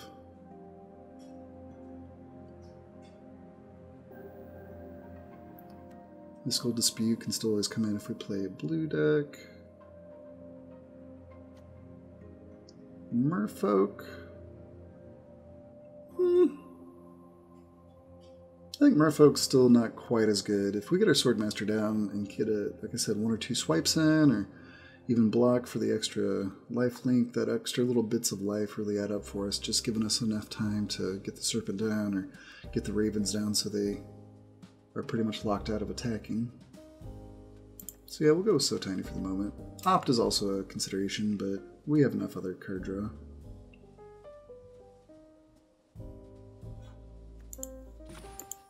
Okay. Alright.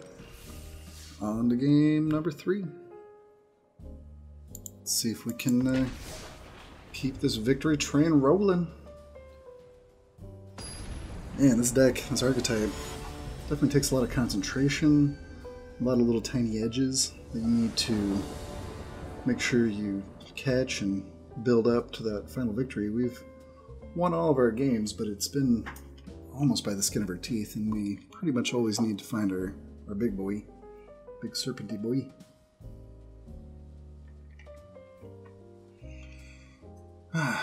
Let's see though, got a couple reps under our belt. I think we fine-tuned our main deck as well as we can. Alright, that's a pretty good looking hand.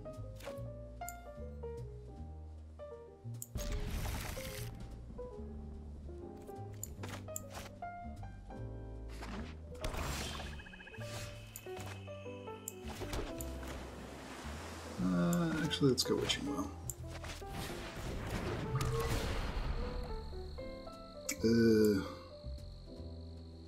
Do we want to bottom both of these?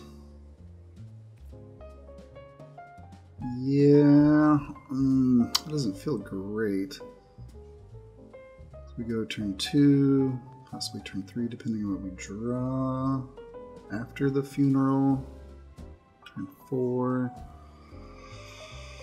I think we just need to dig for the Serpent. It's very dicey just because those are our regrettably best removal spells for anything too big. They won't come online till later anyway. Right.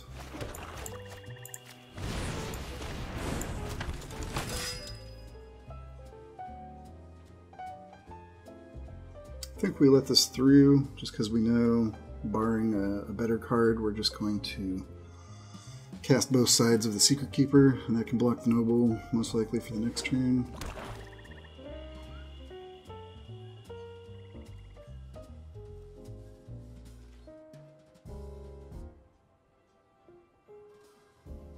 Perfectly happy with no attack, though, also.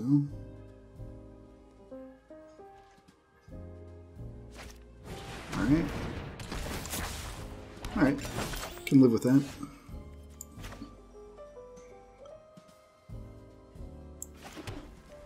Probably want to drop the Ravens next turn. So I think let's go ahead and get down. Could just cast 1/2 of the Secret Keeper, but I don't know if that's really as important. Let's get a little peek at our opponent's deck. Right.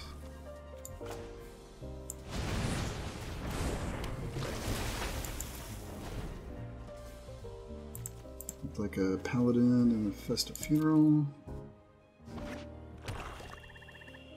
Nothing too scary so far. Looks mono black though. Alright. Fair enough. Wicked Guardian's definitely a card that's come up in my opinion. When I first looked at it, I was like, eh. But honestly, there are enough targets generally, and if you sequence it correctly, that this is, oh, like a big Jerry or Blade Juggler, I guess, would be the closest comparison. Alright, let's just slam the Ravens.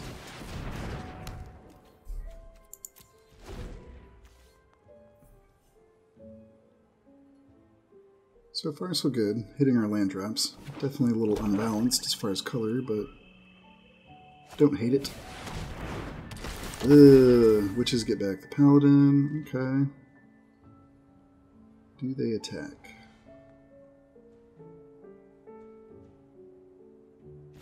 Nope, alright. Okay, let's scry. Oof. I'm gonna go ahead and put both those on the bottom. Be ironic if we hit the Serpent and not another land, but really need to dig through here. Alright, and we'll drop the Noble. It's pretty good. Pretty good so far. Opponent has 3 cards in the graveyard.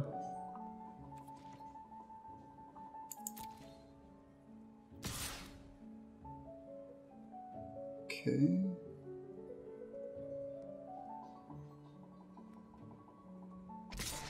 Okay.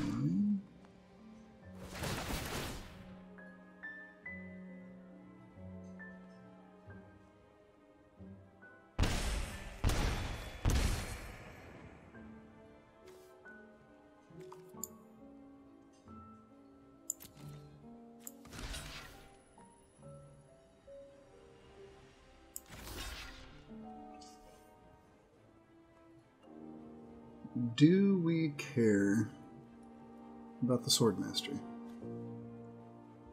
don't think so. I think we can trade that off happily.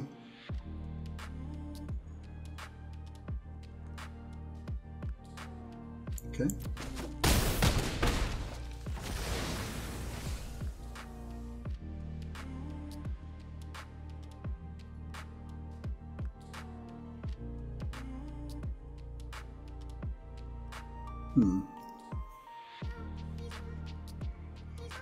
So Tiny can go on the Paladin.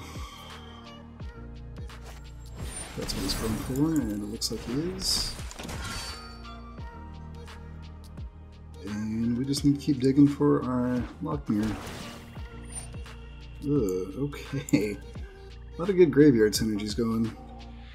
Mono black, definitely a card, excuse me, color worth, Jesus. Alright, let's go ahead and pop one of these now. I just want to see if we can get it playable.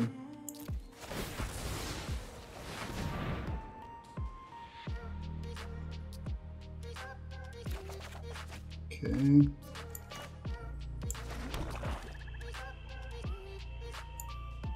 Alright, test turn.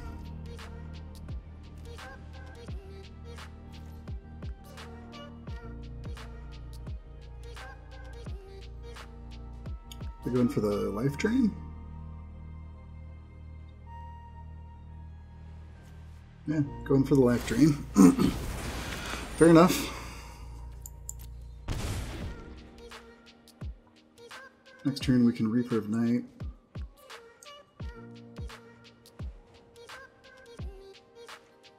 And we're pretty good on mana now. We've dug through quite a few of our cards. We've seen an extra 4 cards on top of drawing.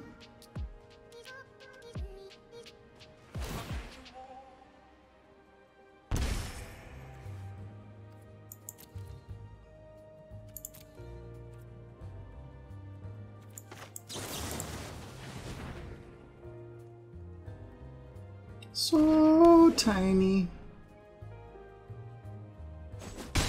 So essentially they hit us for 1, hit themselves for 1. Okay, another Guardian. It's fine.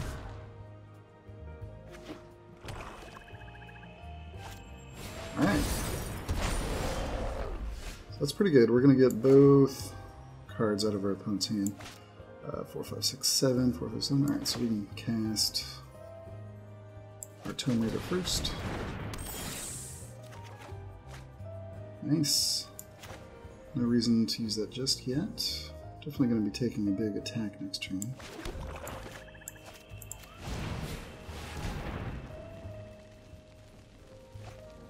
Ooh, sexy. Thank you. Nice. Haven't seen any bombs yet from the opponent, but they've got a pretty good mono synergy going.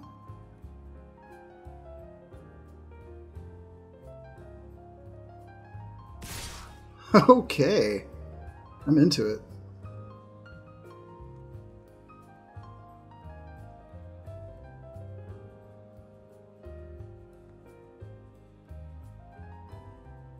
Opponent's going to take 6 here. Yeah, there's no reason to even attack with the wedge.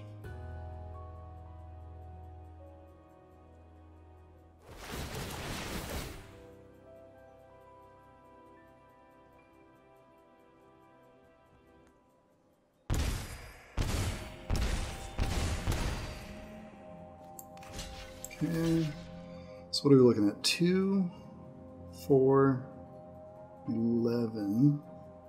So we got a 13. Get a big blocker down the next turn, which probably holds him up anyway. Yeah, that's fine.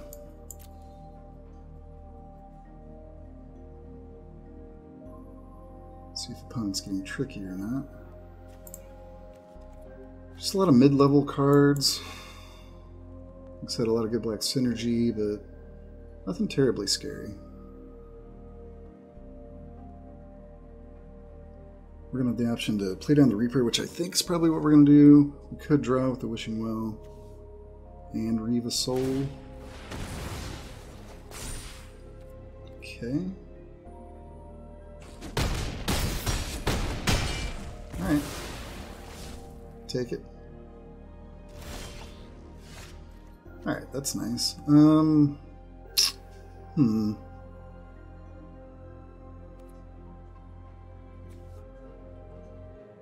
So we can Reave the Barrow Witches or the Hingewalker. Kinda feel like the Hingewalker because I don't want them to recur the Barrow Witches and then play it again to recur again. We have 7, so that's 2. That leads up 2. It's 4. That's 4. We can't do absolutely everything, but we can hold up the counter, and if not, use the Witching Well. I don't mind that. Let's go and blow up the hinge. Which I guess he'll get the Noble on, but that's fine.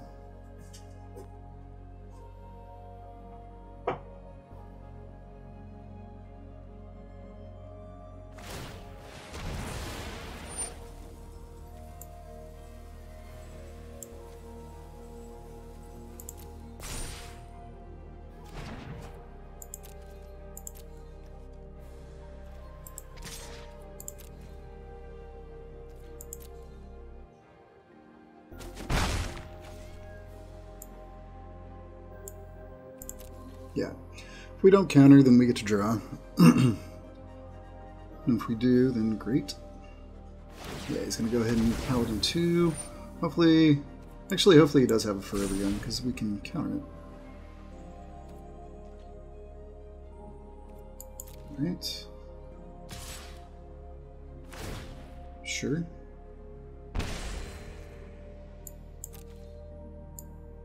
Nope, no blocks. Not this turn. Let's see if... We've seen how these games go, too. The Revenge of Ravens makes a very odd blocking and attacking scheme. Yeah, unfortunately, we can't quite get that. Right. Let's see what we draw. Something good. Okay. So we can get back the Reeve. Or the Reeve.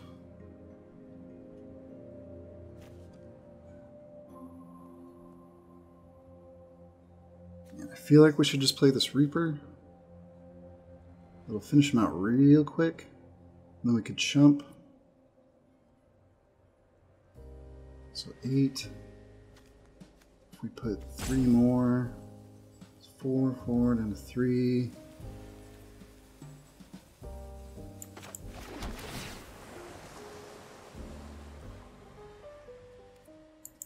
Yeah. I mean, it puts us 1 more away from the Serpent in case it happens, but I don't know if we're going to actually get there and need it. The only reason I don't want to put down the Reaper outright is because 1 baked in a pie shuts that down.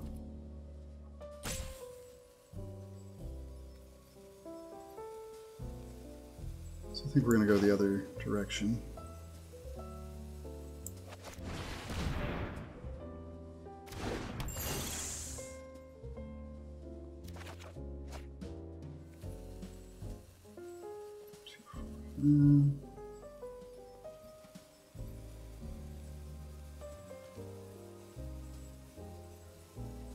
Yeah, let's just go this route. So we'll mill him for the funs of it. Looks like more of the same. Play it as a blocker.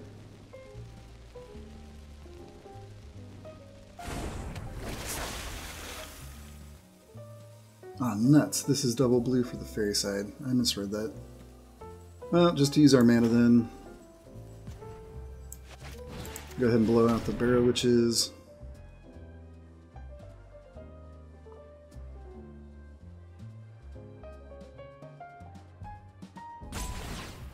Sure thing. Got it.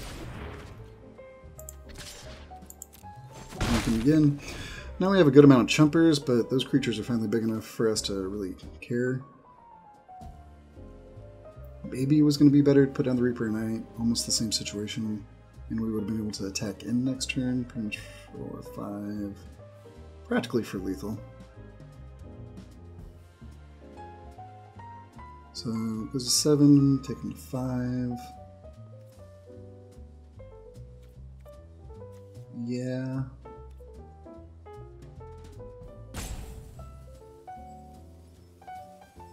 Next turn if we grab mana, that'd be great, because then we can play Reaper and hold up. Nope, I keep reading that wrong. I don't know why I keep reading that backwards. Now they're trying to do the funky math with Revenge. Oh no, does he have a Forever Young? That would be quite a lot of creatures on the top of his graveyard. Or on top of his deck from his graveyard. Yep, there goes. Yoink. Alright. Well, that's going to make it a little rough. And now, you know they're forever young. We should have...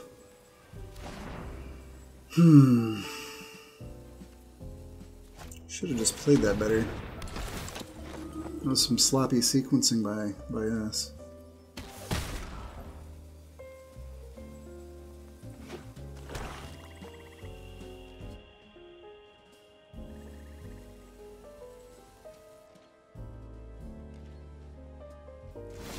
Oh.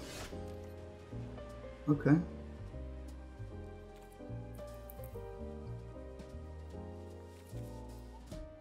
Alright, well, since we know what they're going to have, we're just going to go with Reaper Knight.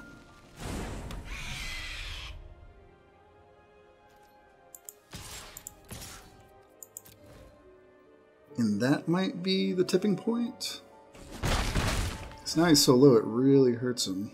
And if he doesn't have enough cards in hand, he's actually just dead next turn. 2 or fewer. We know what's on top. Yeah, that should be game. This set is just so intricate that you're still just not sure if you have lethal or a lock until the very end. Wonder what bombs they picked up, or if they just went mono black from the get-go and never got rewarded with a bomb. I mean, this is a very functional deck, but the power level is fairly steady. Yeah, alright, they did the math. Wow, just tons of little creatures and recursion, huh?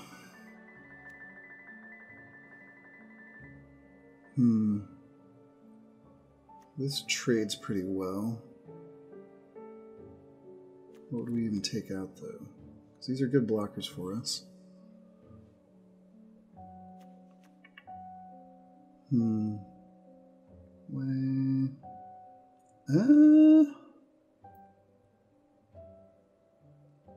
Yep, I think we're still good. Still don't really see anything that is going to be extra effective against that particular deck. If we had the 1-mana duress style cares about black card, that'd be nice. I always like boarding that in. Sometimes I'll even main deck it.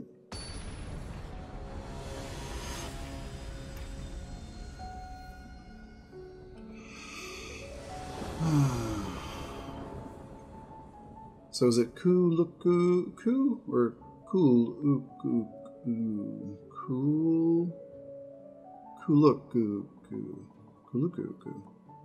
Not really sure what opponent's going for there. Well, that's real scary. But we can play 2 of our cards. One's permanent, one's removal. We have a card draw if we just get 1 more mana. I guess we can even play Runaway together if we have to.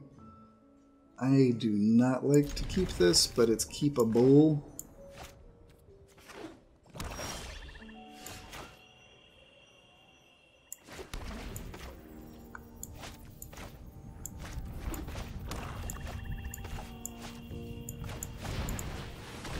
Okay, alright. See what you're doing there. Do we just reave that, or do we Malevolent Noble? I don't hate reaving that. But maybe we should save the reeve for the Noble. Always seems to get out of hand. Except we're going to be taking a lot of damage from that. Yeah, let's just reeve it. And luckily we drew very smartly into our mana. Alright, fair enough. Ooh, Memory Theft. I think we're that greedy too. I feel that greedy. Yeah, let's be greedy. What you got? Not a whole lot. This guy's kind of nasty. Doesn't have the mana for it currently. And then it's a 2/3 menace. Excuse me. Can sack, can do damage.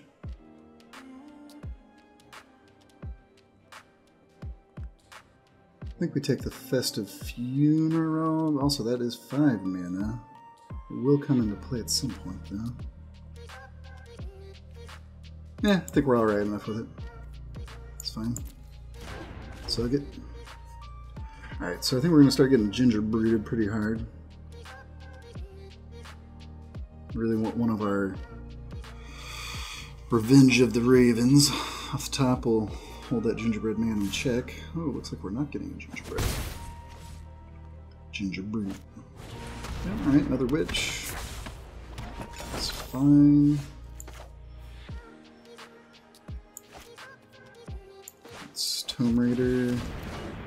Start trying to even this out a little bit. I guess we did do that. We don't have anything to play one black, but we should have remembered that we could have played something with one blue. It's our bad. Almost don't want to charge up his Festive Funeral. So we might just play it as a blocker.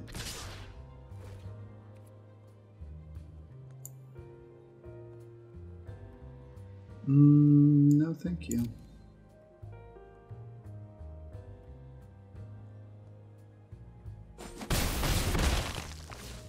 Odd little aggro plane going on. Alright, so 5 mana. We could do a runaway together if we wanted. It's got 2 in there if he wants to kill a Tomb Raider. Don't want to charge it up, so...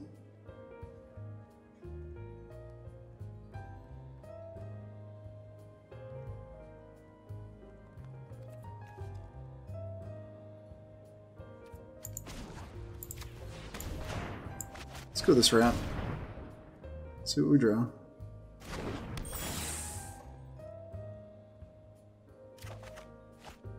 Okay.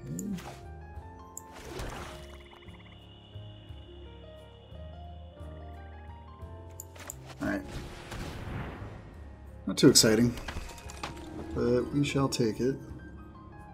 If he really wants to, he might trade off a Tomb Raider for a Witch. Maybe.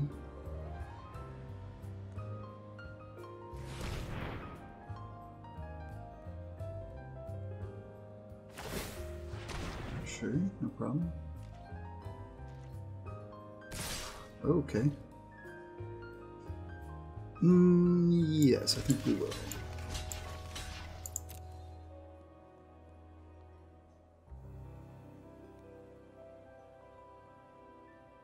Oh, they might have something here.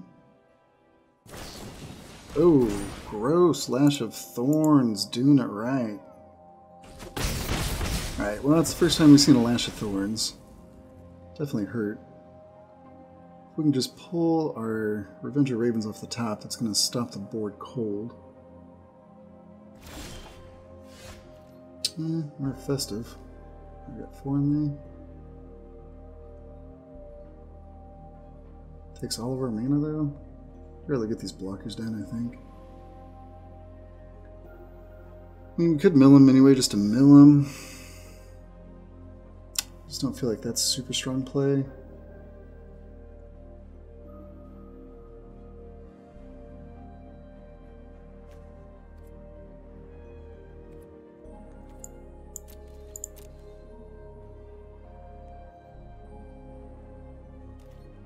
It sounds weird, but I just don't want to charge up his only Festive Funeral. I don't know, then again it gets it out of his hand. We could bounce the Tomb Raider back to our hand.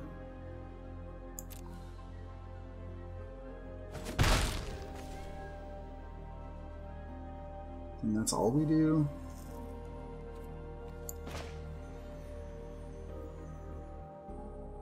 Let's just get blocky with it.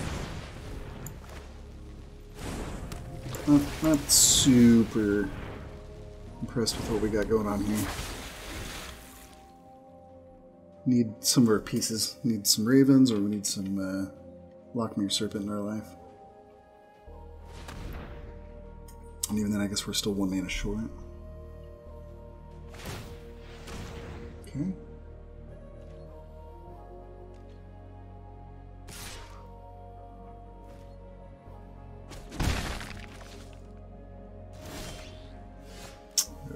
Okay.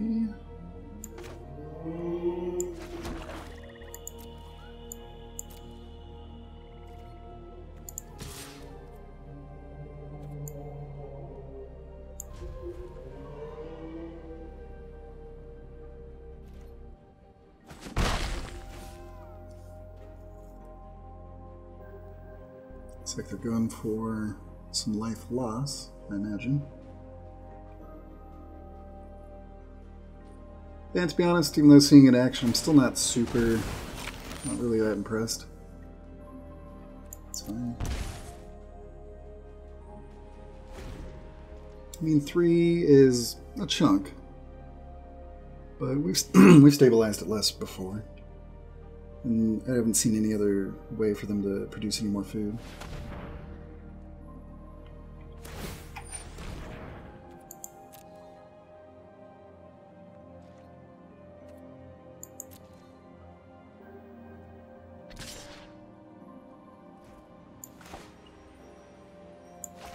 Let's go ahead and run away together. It's more for us to draw a card than we care that much about the damage. It taxes them a little bit in the mana department, but not too impressed.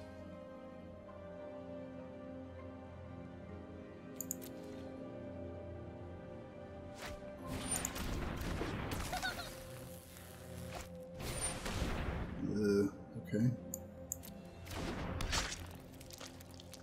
Well, that's less cool. But we can actually we can just resoul.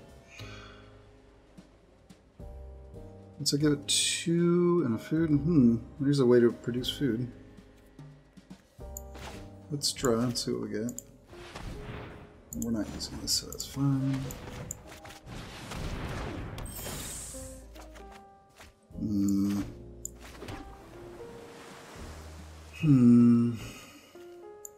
Yeah, let's just read this thing.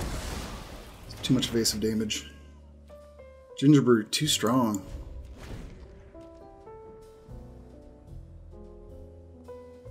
They do get to start making food tokens.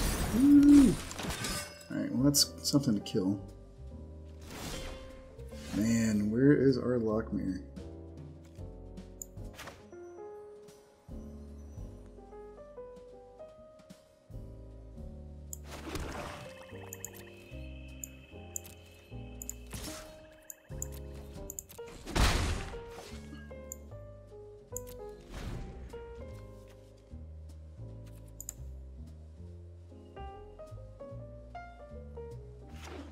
My opponent would be down 16 cards if we had gone the full mill route, but can only do so much.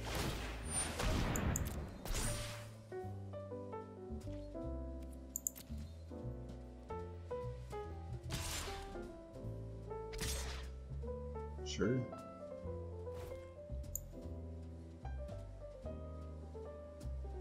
I guess it's possible they have another Death Touch battle trick, but kind of feel like they're just trying to maximize damage.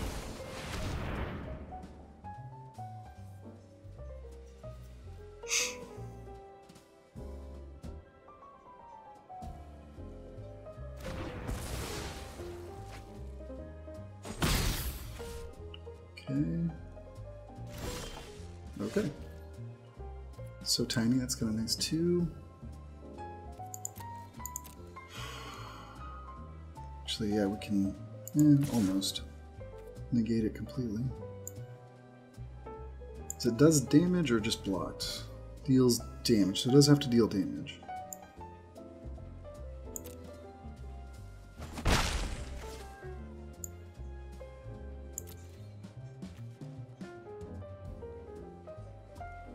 So we can actually do everything if this goes right.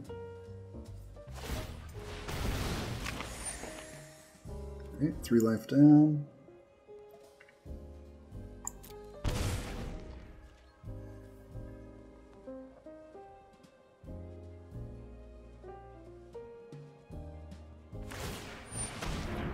Okay.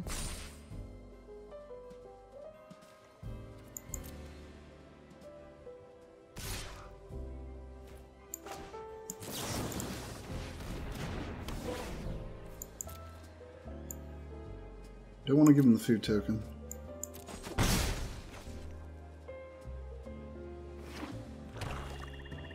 What else you got? What else you got? Ah, okay. We cannot afford the life to draw off of Castle Lochmere. Alright, it's not nothing.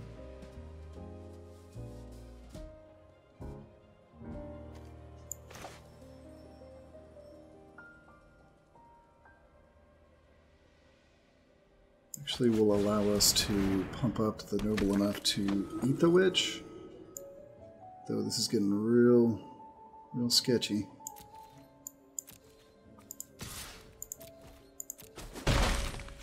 Real game of attrition here. Real barn burner. Again, I still haven't seen any bombs, so I'm kind of weary of something going on. He finally has a target now. It's noble. Luckily, we can eat it.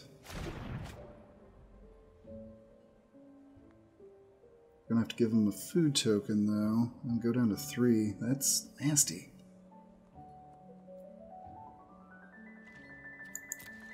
We'll force the mana tap at least.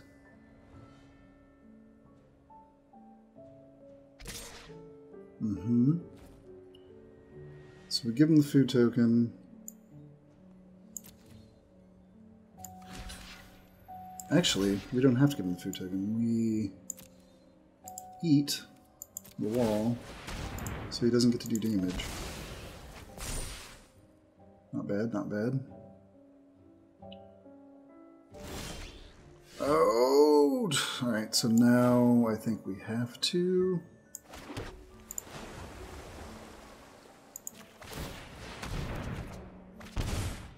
Okay.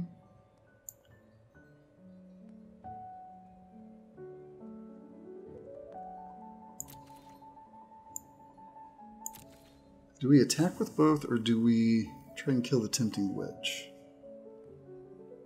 I'm tempted to kill the Tempting Witch. It puts us at 2 life, though. That's minus tricks. Getting him down to 10 doesn't seem good enough.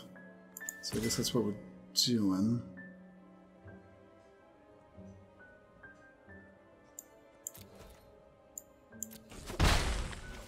We still have enough to counter and eat one of our creatures. Whew, man. These Throne of Eldraine games. Getcha. Yeah, that's counterable. We don't want him drawing another card. Okay. Not bad. Wow, just all in on the Tempting Witches here.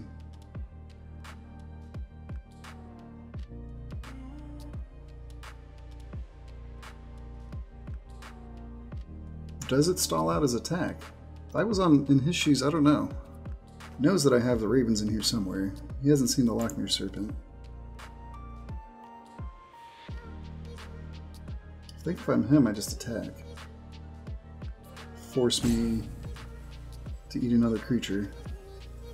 His hesitance does kind of tell us that he probably doesn't have a trick up his sleeve.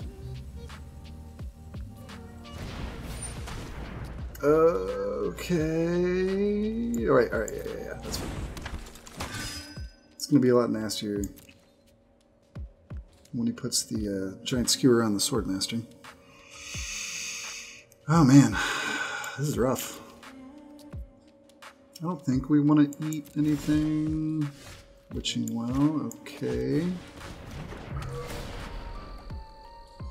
Okay, so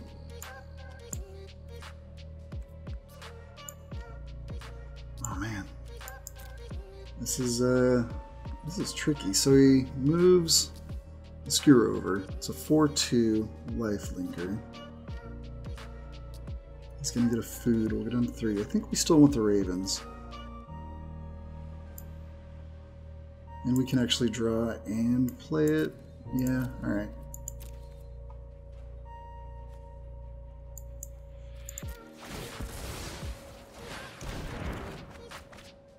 Okay.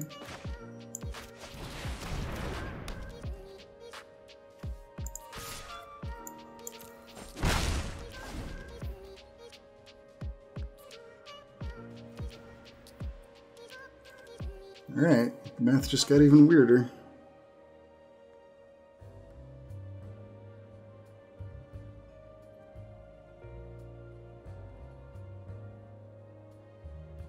Uh-oh. Oh, man. Murderous Rider. Alright, that's probably why opponent went into black in the first place. That's the official bomb of their deck. It's not even necessarily a huge bomb, it's just a extremely... Okay. So we'll be at 2. Or, yeah, 2. Oh man, we really needed... I think that's it for us. Yeah, I guess we can counter that. Block you, and then they just activate the witch. Is it worth trying to prolong this one more turn? If this had been, or rather if the land had been the Lochmere Serpent, the answer is yes. Do we care enough now? And opponent would be down to 6 if we had milled them for full value. Just want to point that out. Just a lot of grindy black value and one murderous rider. It's pretty much their whole deck. Does the blocker help us? So block there.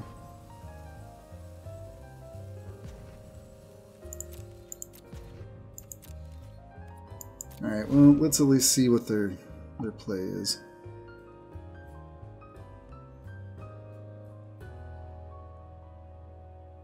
I think we're just a little too far gone. We didn't get the Ravens until way too late.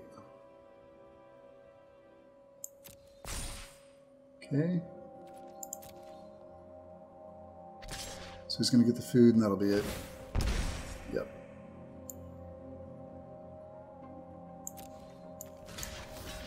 So there's the food. Nothing to do with that.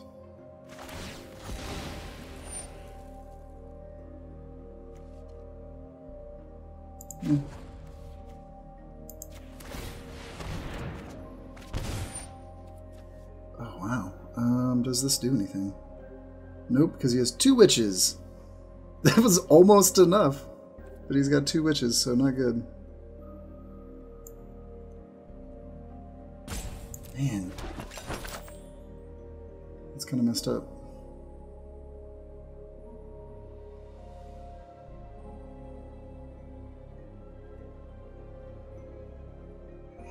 I don't think there's any changes in the sideboard. Ooh, there's a lot more Reeve Souls than I remember. Yeah, that's it. So he still hasn't seen he's only seen 1 Ravens. Doesn't know that we have 2, hasn't seen a Lochmere Serpent, and still hasn't seen, I don't think, the Hypnotic Sprite. Still don't see too much to switch in or out.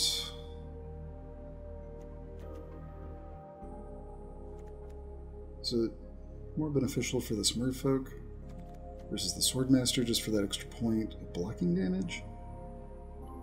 Probably. We see quite a bit of things that just block and take this out easily. And we don't have any other synergies with it, really. So that's fine.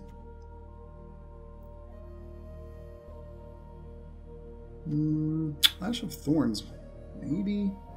We do tend to block trickily, in a tricky manner. Just not sure what we would take out for it.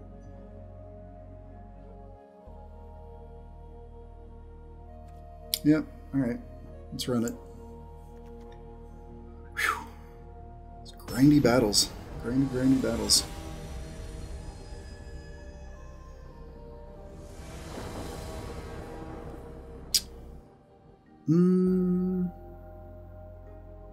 I think we want to draw first, to tell you the truth. Wow. Yeah. I mean, I guess we keep. That's a dead card until we get a creature down that then we have to bounce. That's no good except for we can Reeve Soul, but then we still need a 3rd island.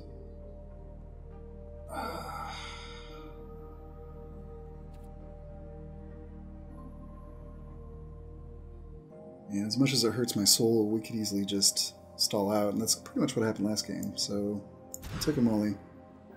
Alright, that's a lot better. I think we can get rid of this sprite. Or I guess we could actually do the didn't say please.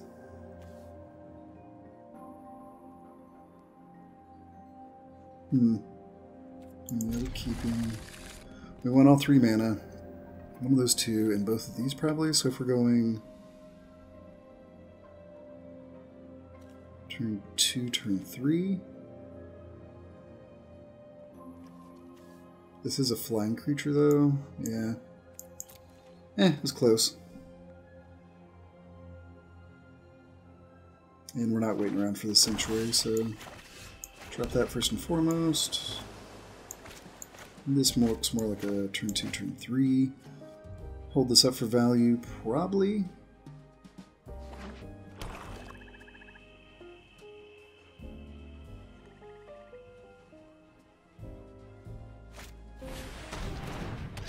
Alright, fair enough.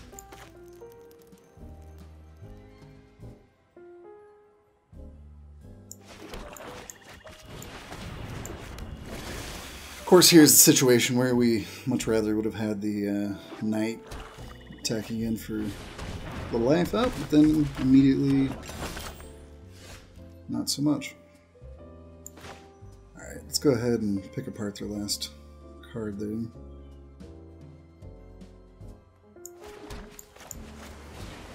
Whatever it may be. The Reef Soul, we got the Elite Headhunter, which he's about to play. Then we can reave it. Yeah, I don't mind that. I'll take your Reef Soul. I think, yeah. And we'll just pop off the knight with our Reef Soul.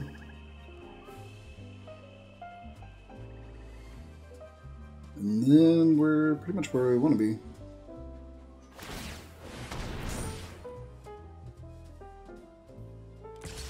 Alright. Sure. Have 3 left. Alright, Lochmere.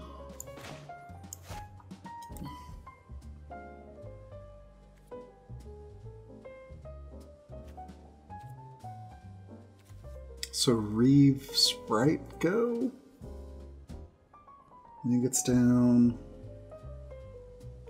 Menace, and then he can start Giant Skewering us. Can't just keep taking this though. Guess we can double block.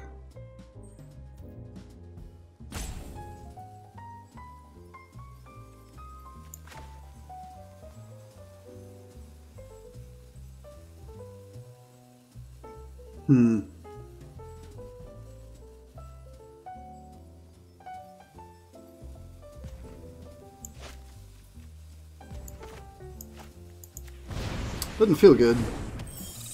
Does not feel good. He's gonna get 2 lives. 2 food tokens for extra life. We're essentially 2 for 1, and then he goes up to like a 3 for 1. Alright.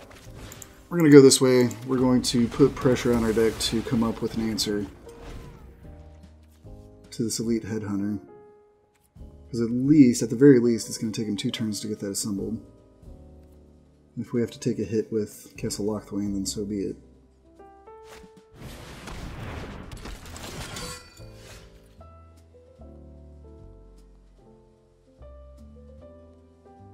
What can he sacrifice? Artifact or oh no, that's not good. This isn't good either.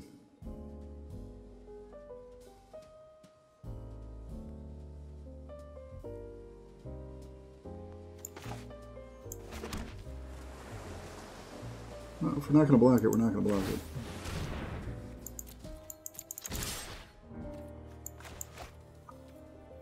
You know, aggro control like you do. And hold up like we got a counter.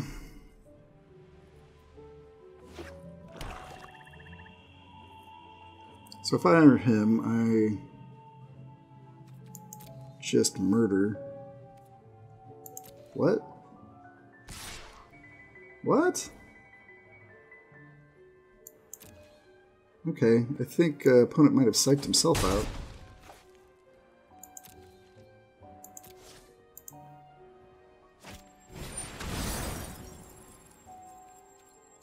Okay.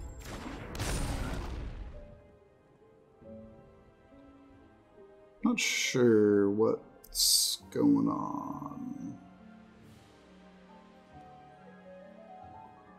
The opponent gave us a little something extra. Okay. Okay.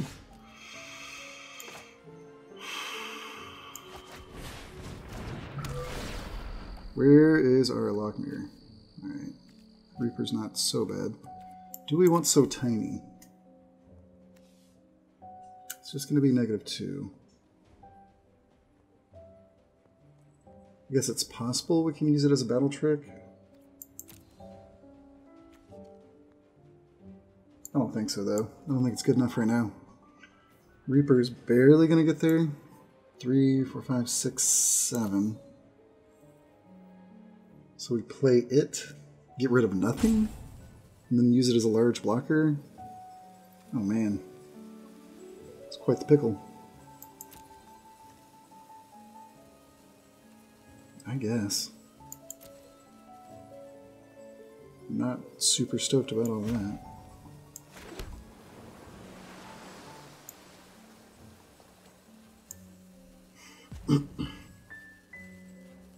So do we race them? The crackback is 2, 4, 7 plus the witch plus the 2 in the air.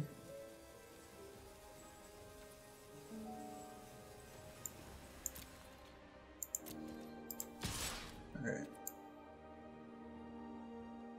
Yeah, this all feels very, very sketchy. Alright, well. I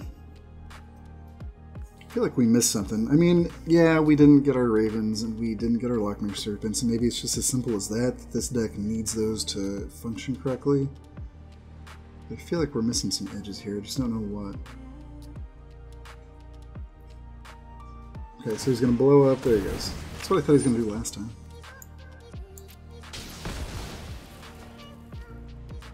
Equips the skewer. Hits us for 7. No? Okay. Or it takes 3 to equip the skewer? Yeah, okay. Still hits us for 5. Okay.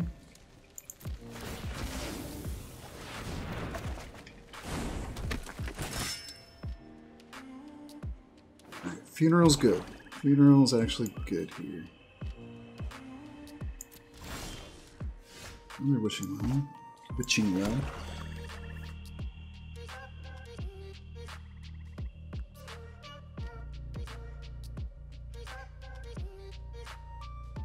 We also can just play the Reaper of Night and not attack.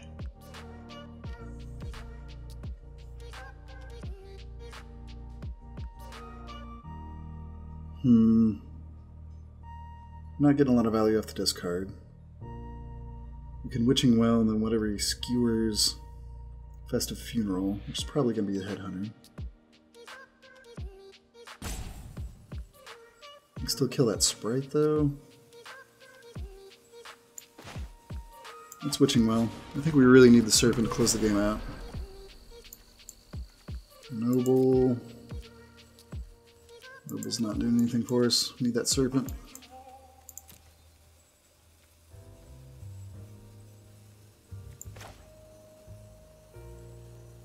Should I wait? I just don't want to be able to activate this again. Cost 3, 6, 3, and 3. Yeah.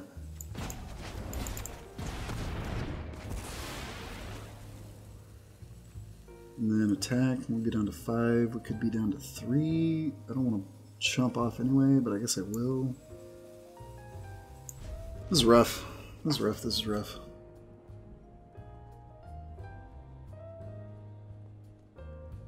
So if we just plop down the Reaper, he still equips up the Order of the Midnight. I don't know, maybe we should have done that, because then we could have taken that at instant speed.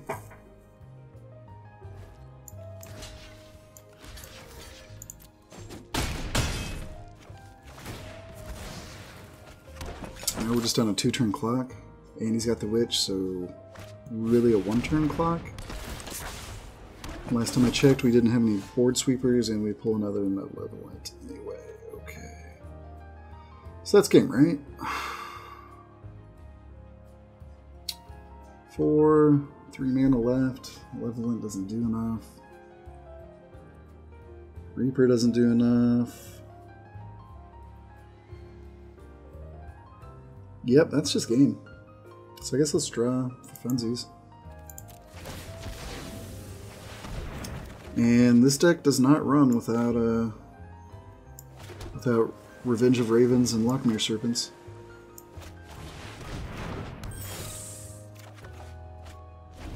Wow.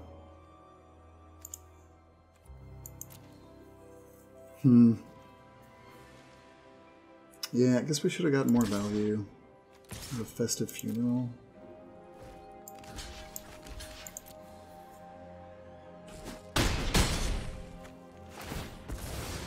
I mean, we're just treading water here.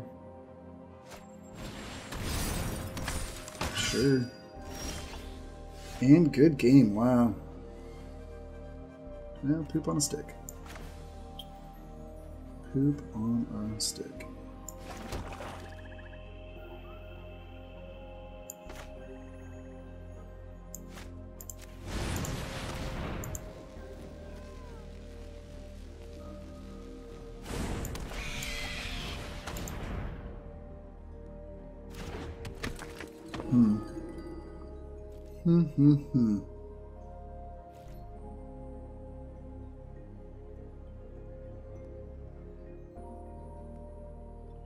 I mean, I guess joke's on me. Tempting Witch was a lot trickier than what I thought. Still don't think I'm going to play it, but definitely proved itself here. Sure. Yeah, for funsies. Let's kill you. And you. Or rather block you. GG's, GG's. Good value grinding opponent, and nuts. Nuts to our deck. And I snuck a punt or two in there, but we really need to draw our key pieces for this deck to function. For us to close it out, rather.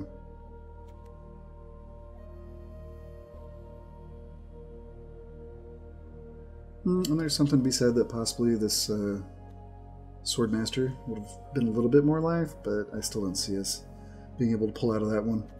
We need Revenge of the Ravens down way sooner than that, and, well, we just need a Lochmere Serpent at any given time. Okay. Win some, we lose some. Let's go ahead and get into the next one.